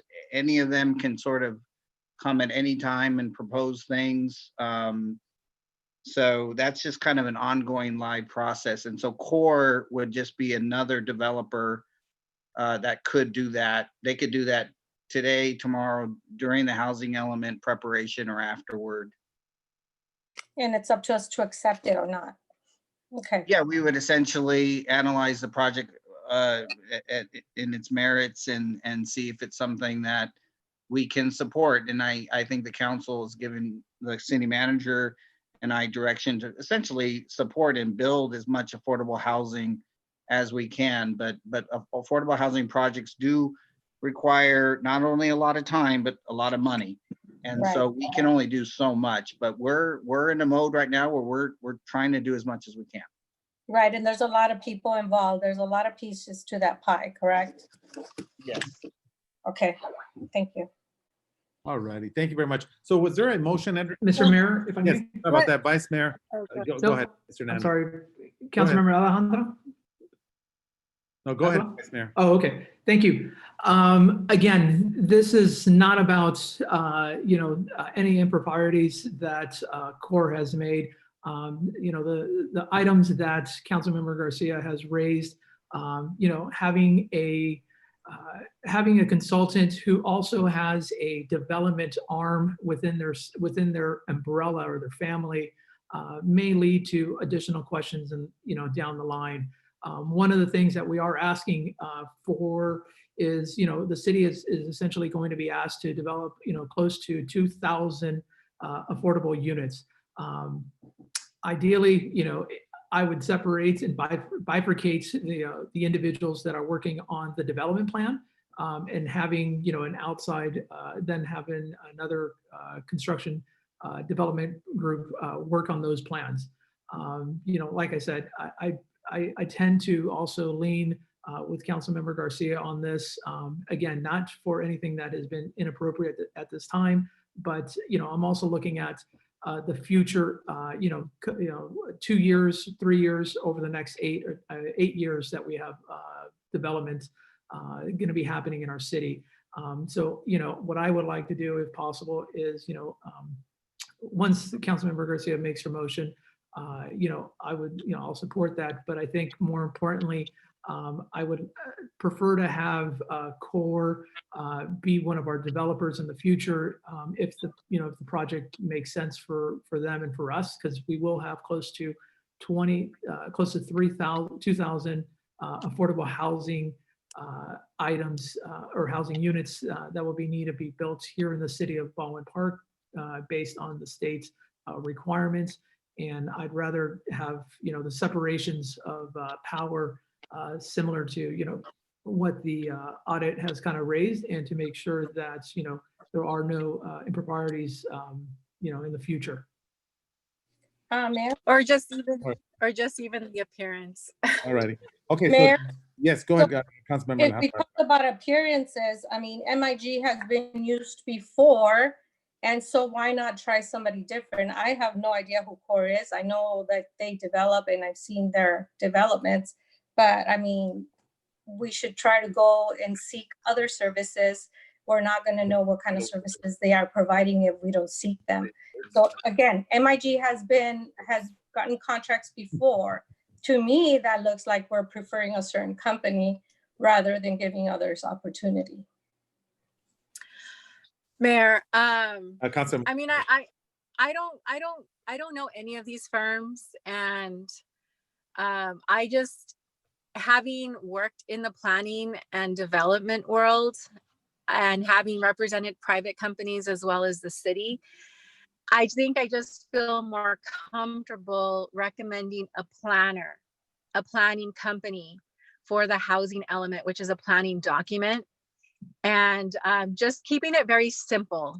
And although I'm sure that National CORE is a great company, and I really will welcome their interest in the future as we look at affordable housing, I just want to keep it just, black or white here, or no gray areas to give the appearance. And I just don't want, I feel like we're being criticized and for things that are just appearance, and this would be one of them for me, and I want to be really careful about that at this point, and especially moving forward. So my motion will be to move forward with Is it MIG or MGI?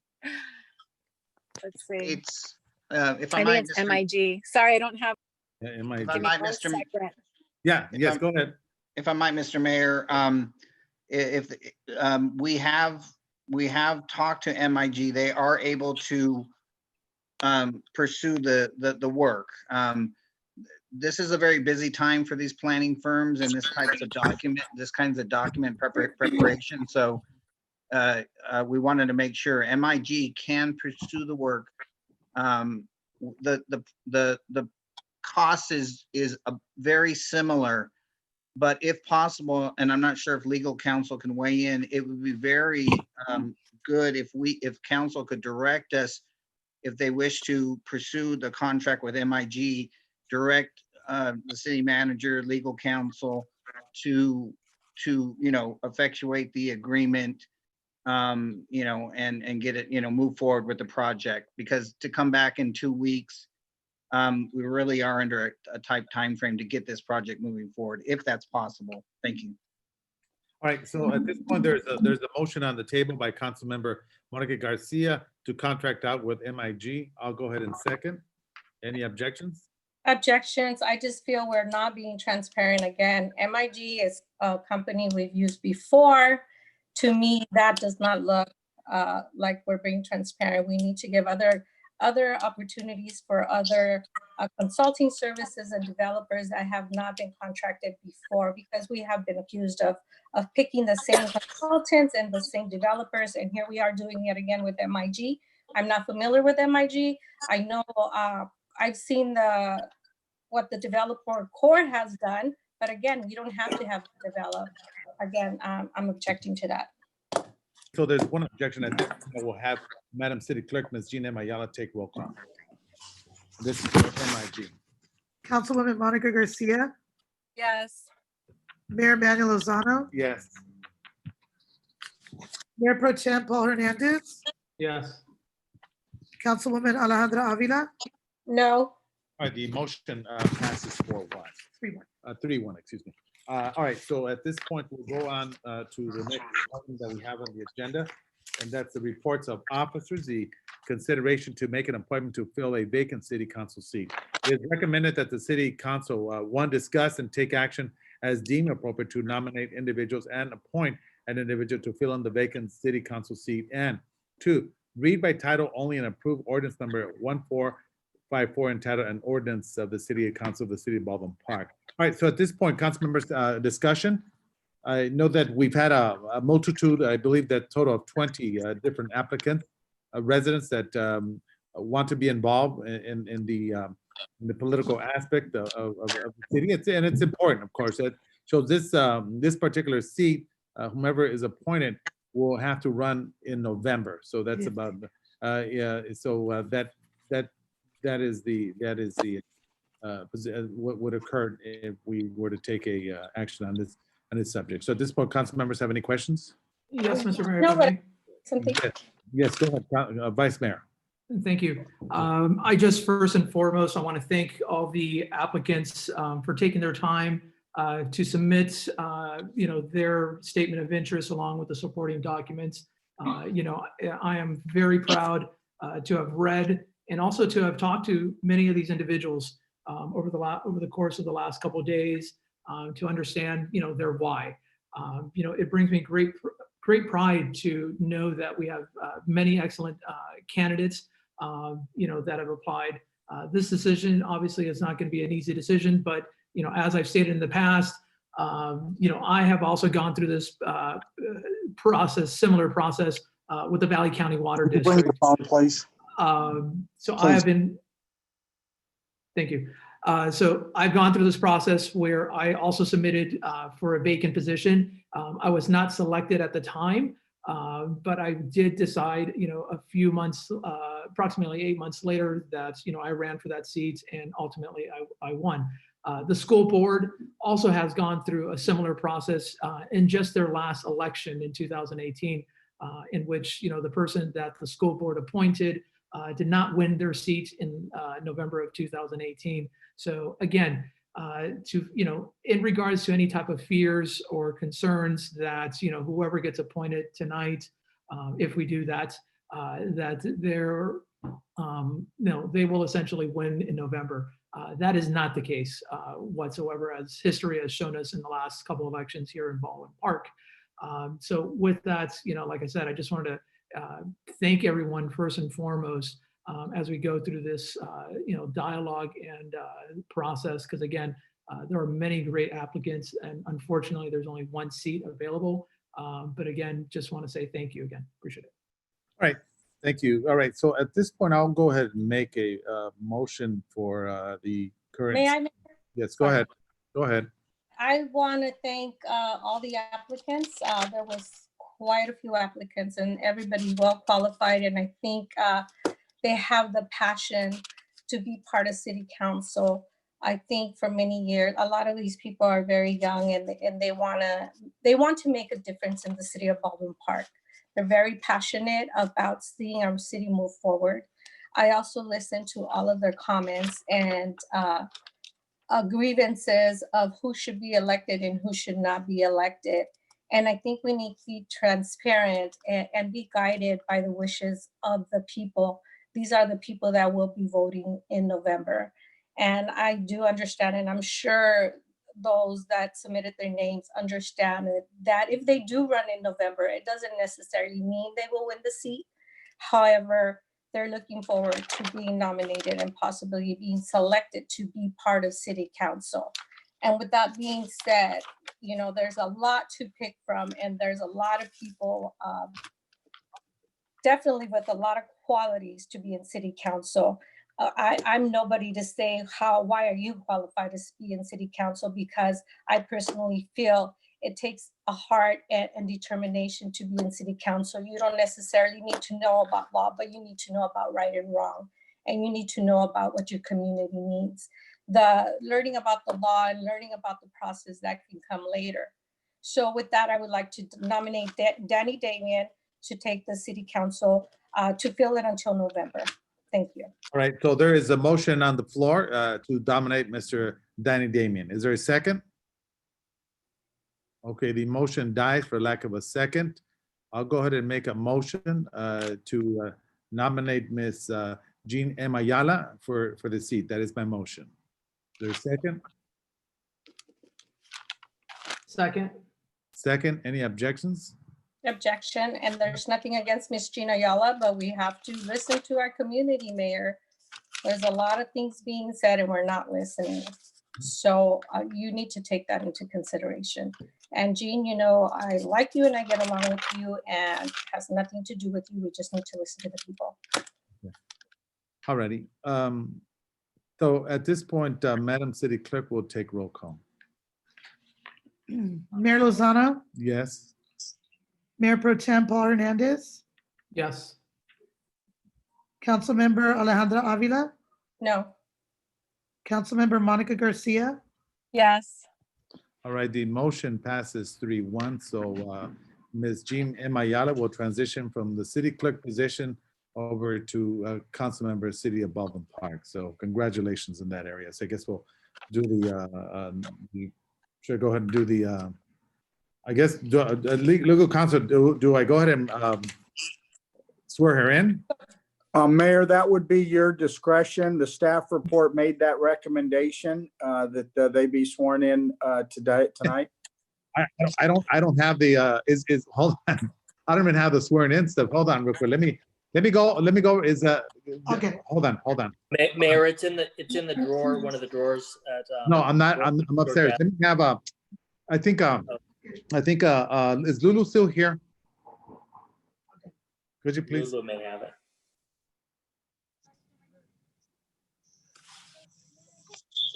Mayor, while we wait for that, I also want to thank the applicants for their interest and encourage them. We have the elections coming up in November. And so there will be a democratic process. And so, all are encouraged, if that's how you want to serve the community, then there is a democratic process, and it's there. we treasure it, we cherish it. And so, I hope that you are encouraged to seek that open seat, or, really it's 2 seats that are going to be up. And I believe in the democratic process. I believe, you put it out to the voters and the voters will decide. And so I just want to thank all of you for your interest and, for contributing to your community in the ways that you do. There's a place for all of your voices and our voices as well. And I think at the end of the day, through a democratic process in November, the people will decide. And so, that's always an exciting time. And so, just be encouraged by it.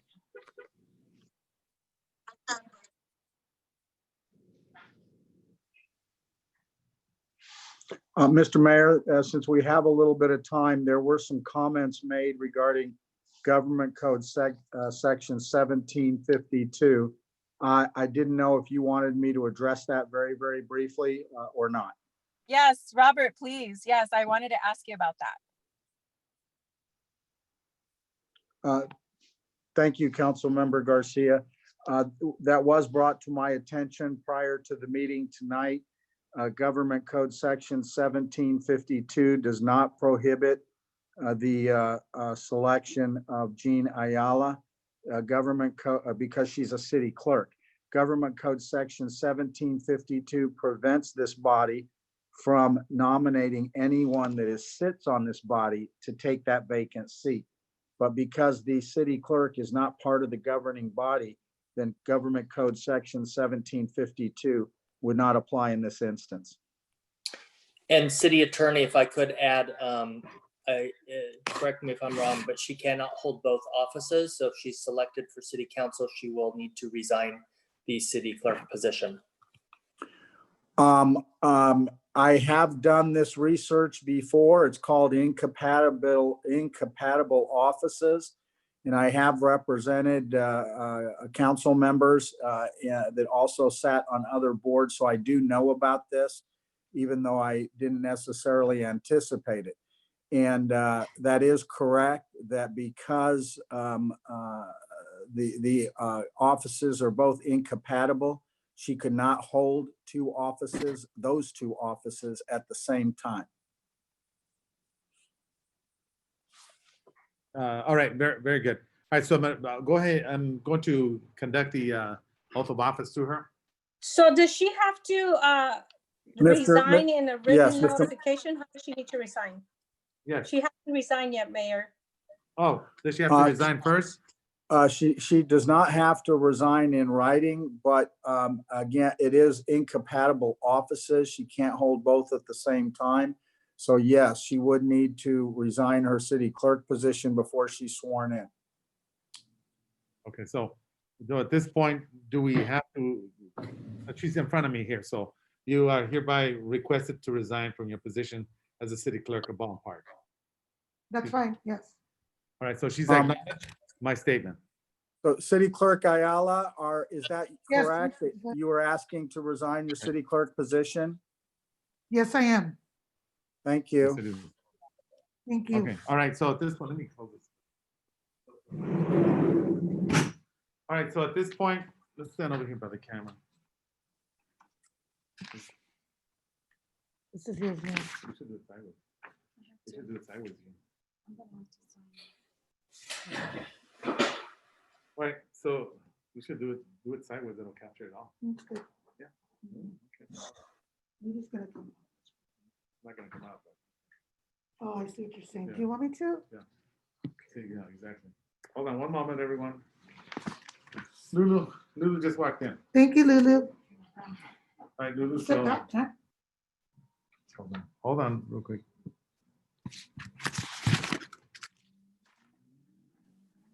All right. All right, so at this point, no, you got to run. All right, raise your right hand. Okay.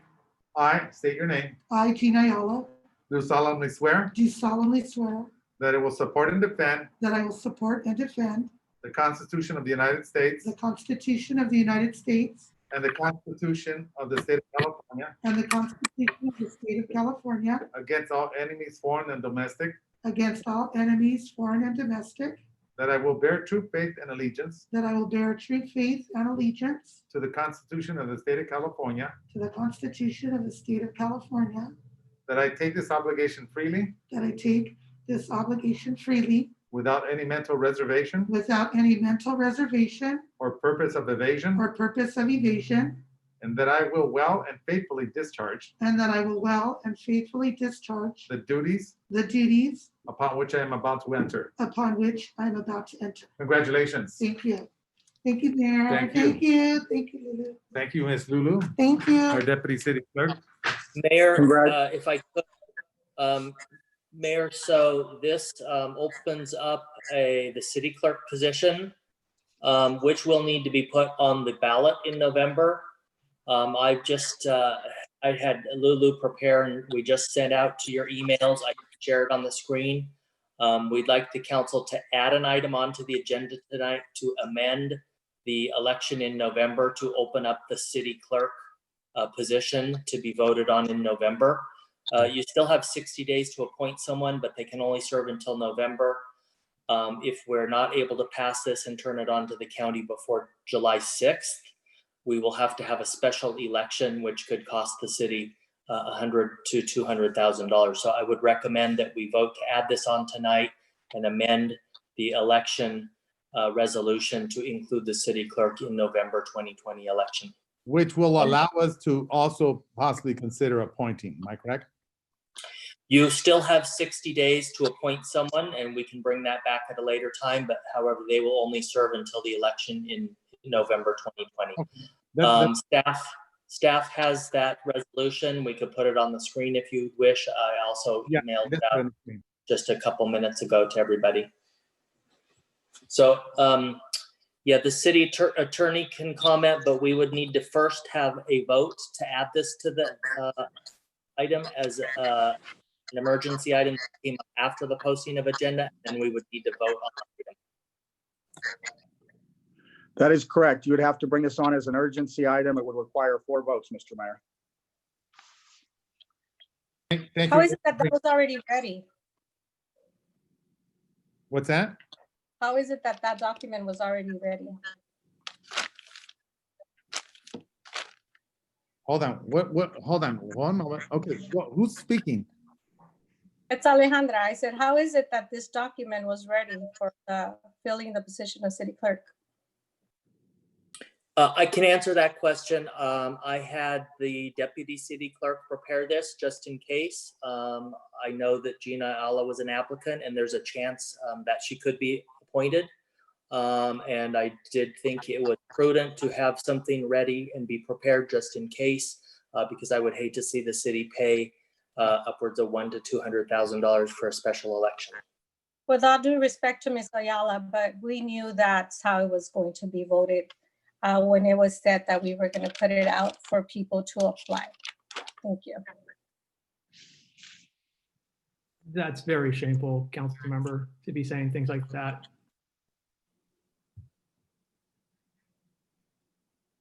That's your opinion, sir. Thank you. And again, this is a political, when people get funny during these times, just to remind everyone. All right, so we need a vote on this one. Is that what I'm hearing? Yes, Mayor, we need a vote to add it, first a vote to add it to the agenda and then to vote on the item. Okay, so this one, I'll go ahead. And Mayor, you do, as was mentioned, you need 4 votes to add it to the agenda. Then once it's added, then you just need a regular majority to pass it. All right, so at this point, I'll go ahead and add that we had the 2020-030 and approval resolution number 2020-035 calling for the general municipal election to be held on Tuesday, November 3rd, 2020, and request approval from the Board of Supervisors of the County of Los Angeles to consolidate the general municipal election with statewide general election. So at this point, I will go ahead. That is my motion to move this over. Second. Mr. Mayor, in order for the urgency item, we need to lay a foundation for the urgency item. This item came up after the agenda was posted. There was no opportunity to put it on the agenda. And on that basis, it is an urgency item. Thank you. Okay, thank you. Thank you very much. All right, there is a second by Vice Mayor Hernandez. Are there any objections? Okay, see no objections at this point. We'll go ahead and move it over. So we'll vote on it on the regular. Now we're bringing it onto the agenda. Am I correct, legal counsel?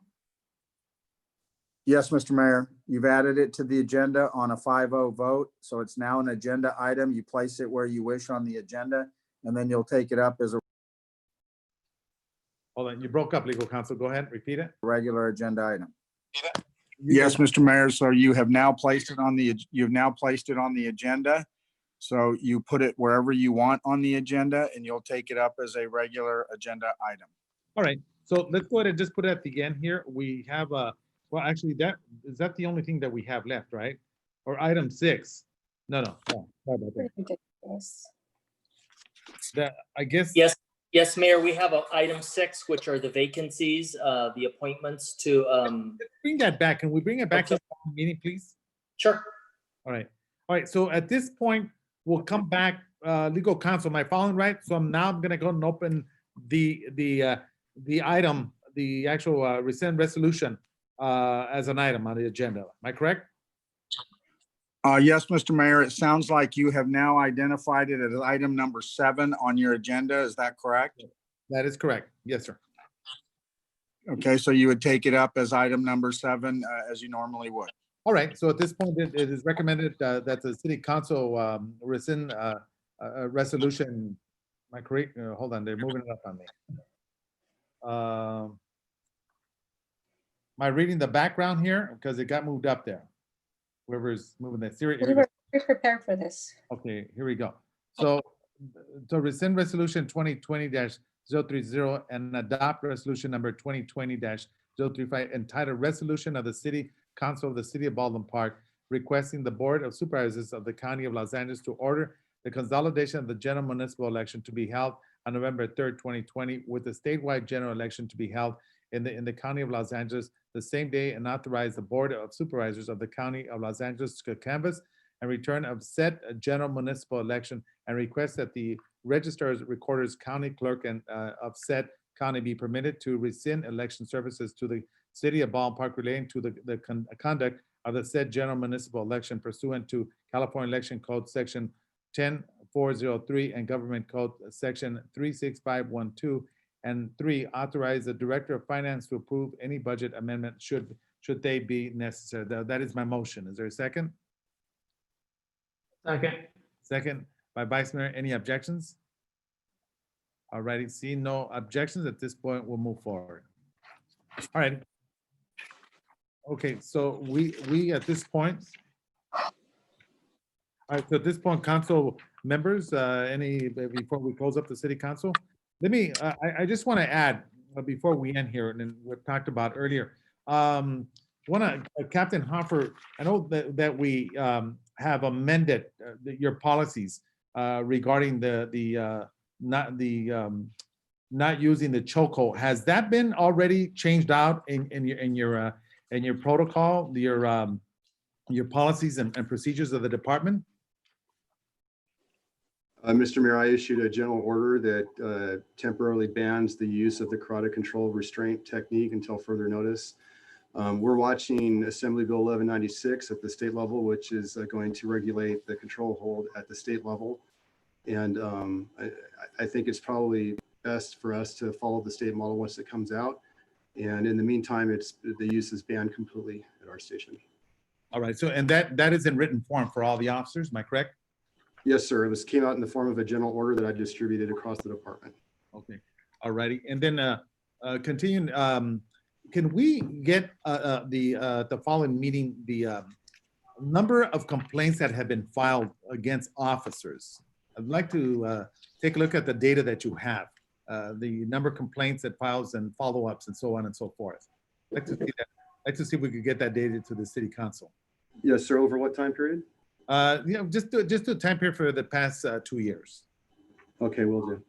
Okay, just kind of data and looking at some of these concerns and issues, and of course, as we know, there with the family, the Muro that was speaking earlier, these are issues that are of concern, and we've talked about that there is going to be reform in this police department as recommended both from the federal and the state, and of course the local municipalities. So we want to make sure that we follow up with other meetings, hopefully the next couple of months or so, to look at the potential of reform as to how we could be much closer with the community, even though this police department does an excellent job in that perspective. But I know that there's a lot of input from a lot of our residents of the way some officers may be treating individuals, as we heard earlier as well. So I just want to make that for the record. Okay. Yes, sir. Then the last one, also legal counsel.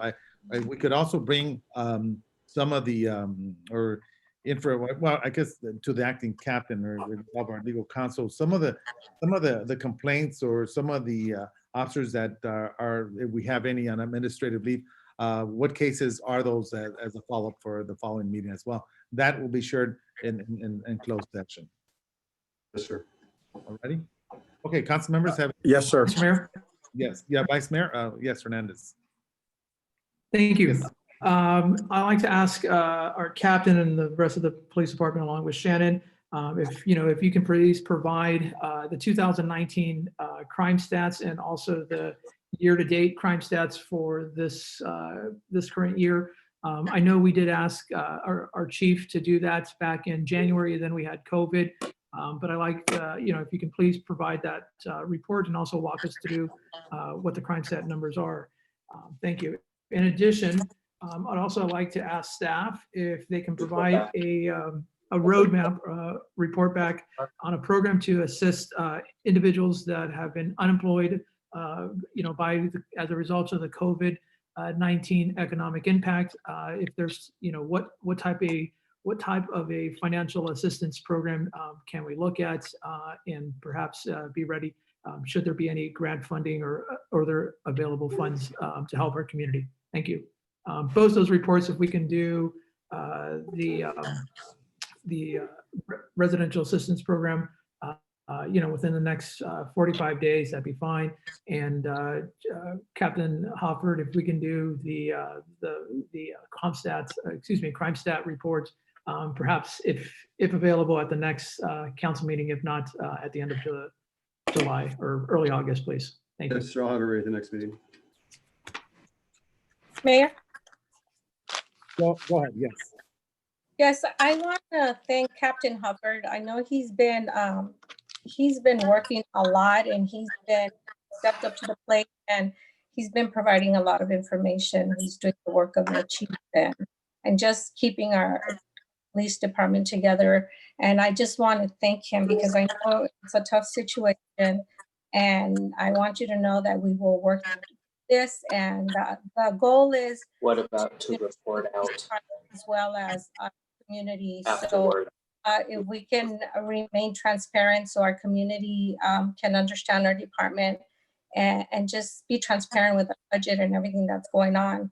And having said that, you can update us on the money that Senator Rubio gave us to buy equipment, digital equipment. I know some of the money has been spent already, but I know we're looking into the cameras. So at the next meeting, you don't have to take down, but if you can give us a report on how much of that money is left for the camera that we already had from Senator Rubio, I'd really appreciate it. Yes, ma'am, and thank you for your words. All Thank right. you. Anyone else?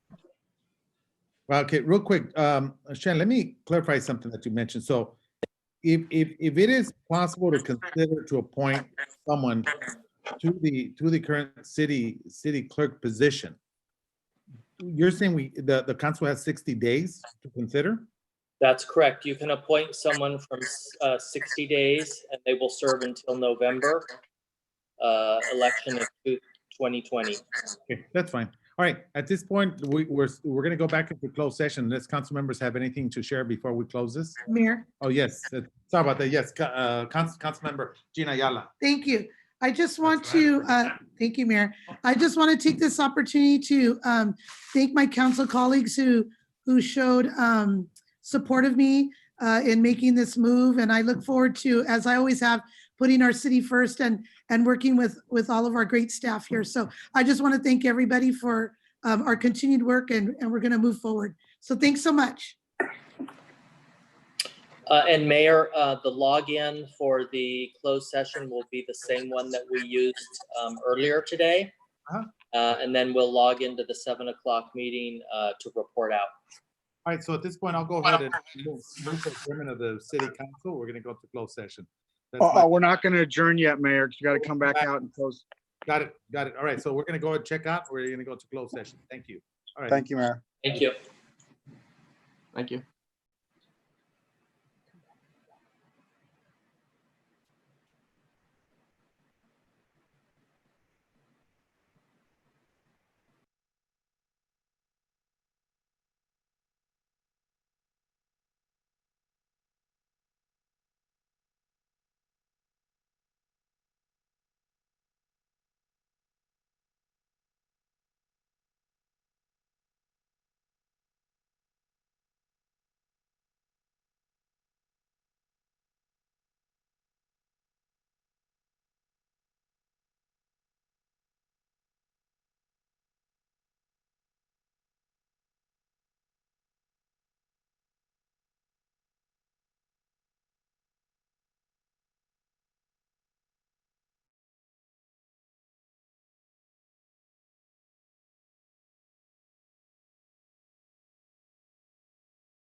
Hello, everyone. Hello. Mark, can you hear me? Yes, I can hear you. We're still live. Okay, thank you. Great.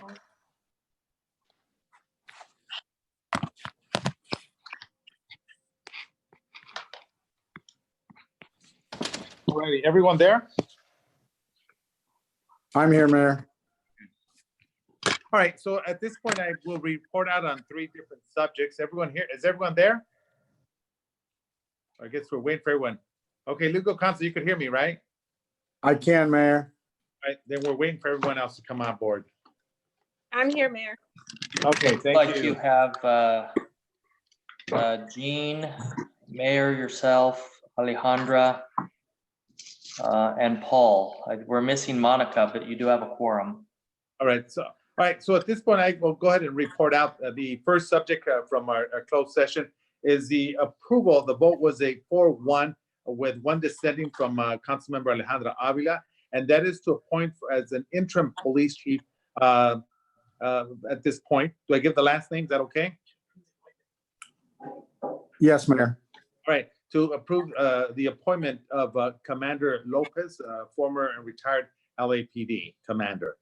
Second item that we have is we have the settlement with Rookley. The vote was 5-0, and that's to renegotiate the contract with Rookley. Number 3 was also a 3-1. Excuse me. Oh yeah. Okay. So the third is we've given our legal counsel Maribel Medina to move forward, and the vote was 3. That was Councilmember Vice Mayor Hernandez, Councilmember Gina Ayala, and myself, Manuel Lozano. And there was 1 abstention by Councilmember Monica Garcia, and there was 1 no by Councilmember Alejandra Avila. So those 3 items I am now reporting. So at this point, if council members don't have any further questions, I will move for adjournment. That is my motion. Is there a second? Second. Second by newly appointed, Councilmember Gina Ayala. Are there any objections? See none. At this point, good evening, everyone. Viva Baldwin Park. Thank you. Good Viva evening. Baldwin Park. Right. Viva. Bye-bye. Good night, everybody. Viva. Thank you, Good guys. Good Thank you. night. Good night. Good night, everyone. Good night, everyone.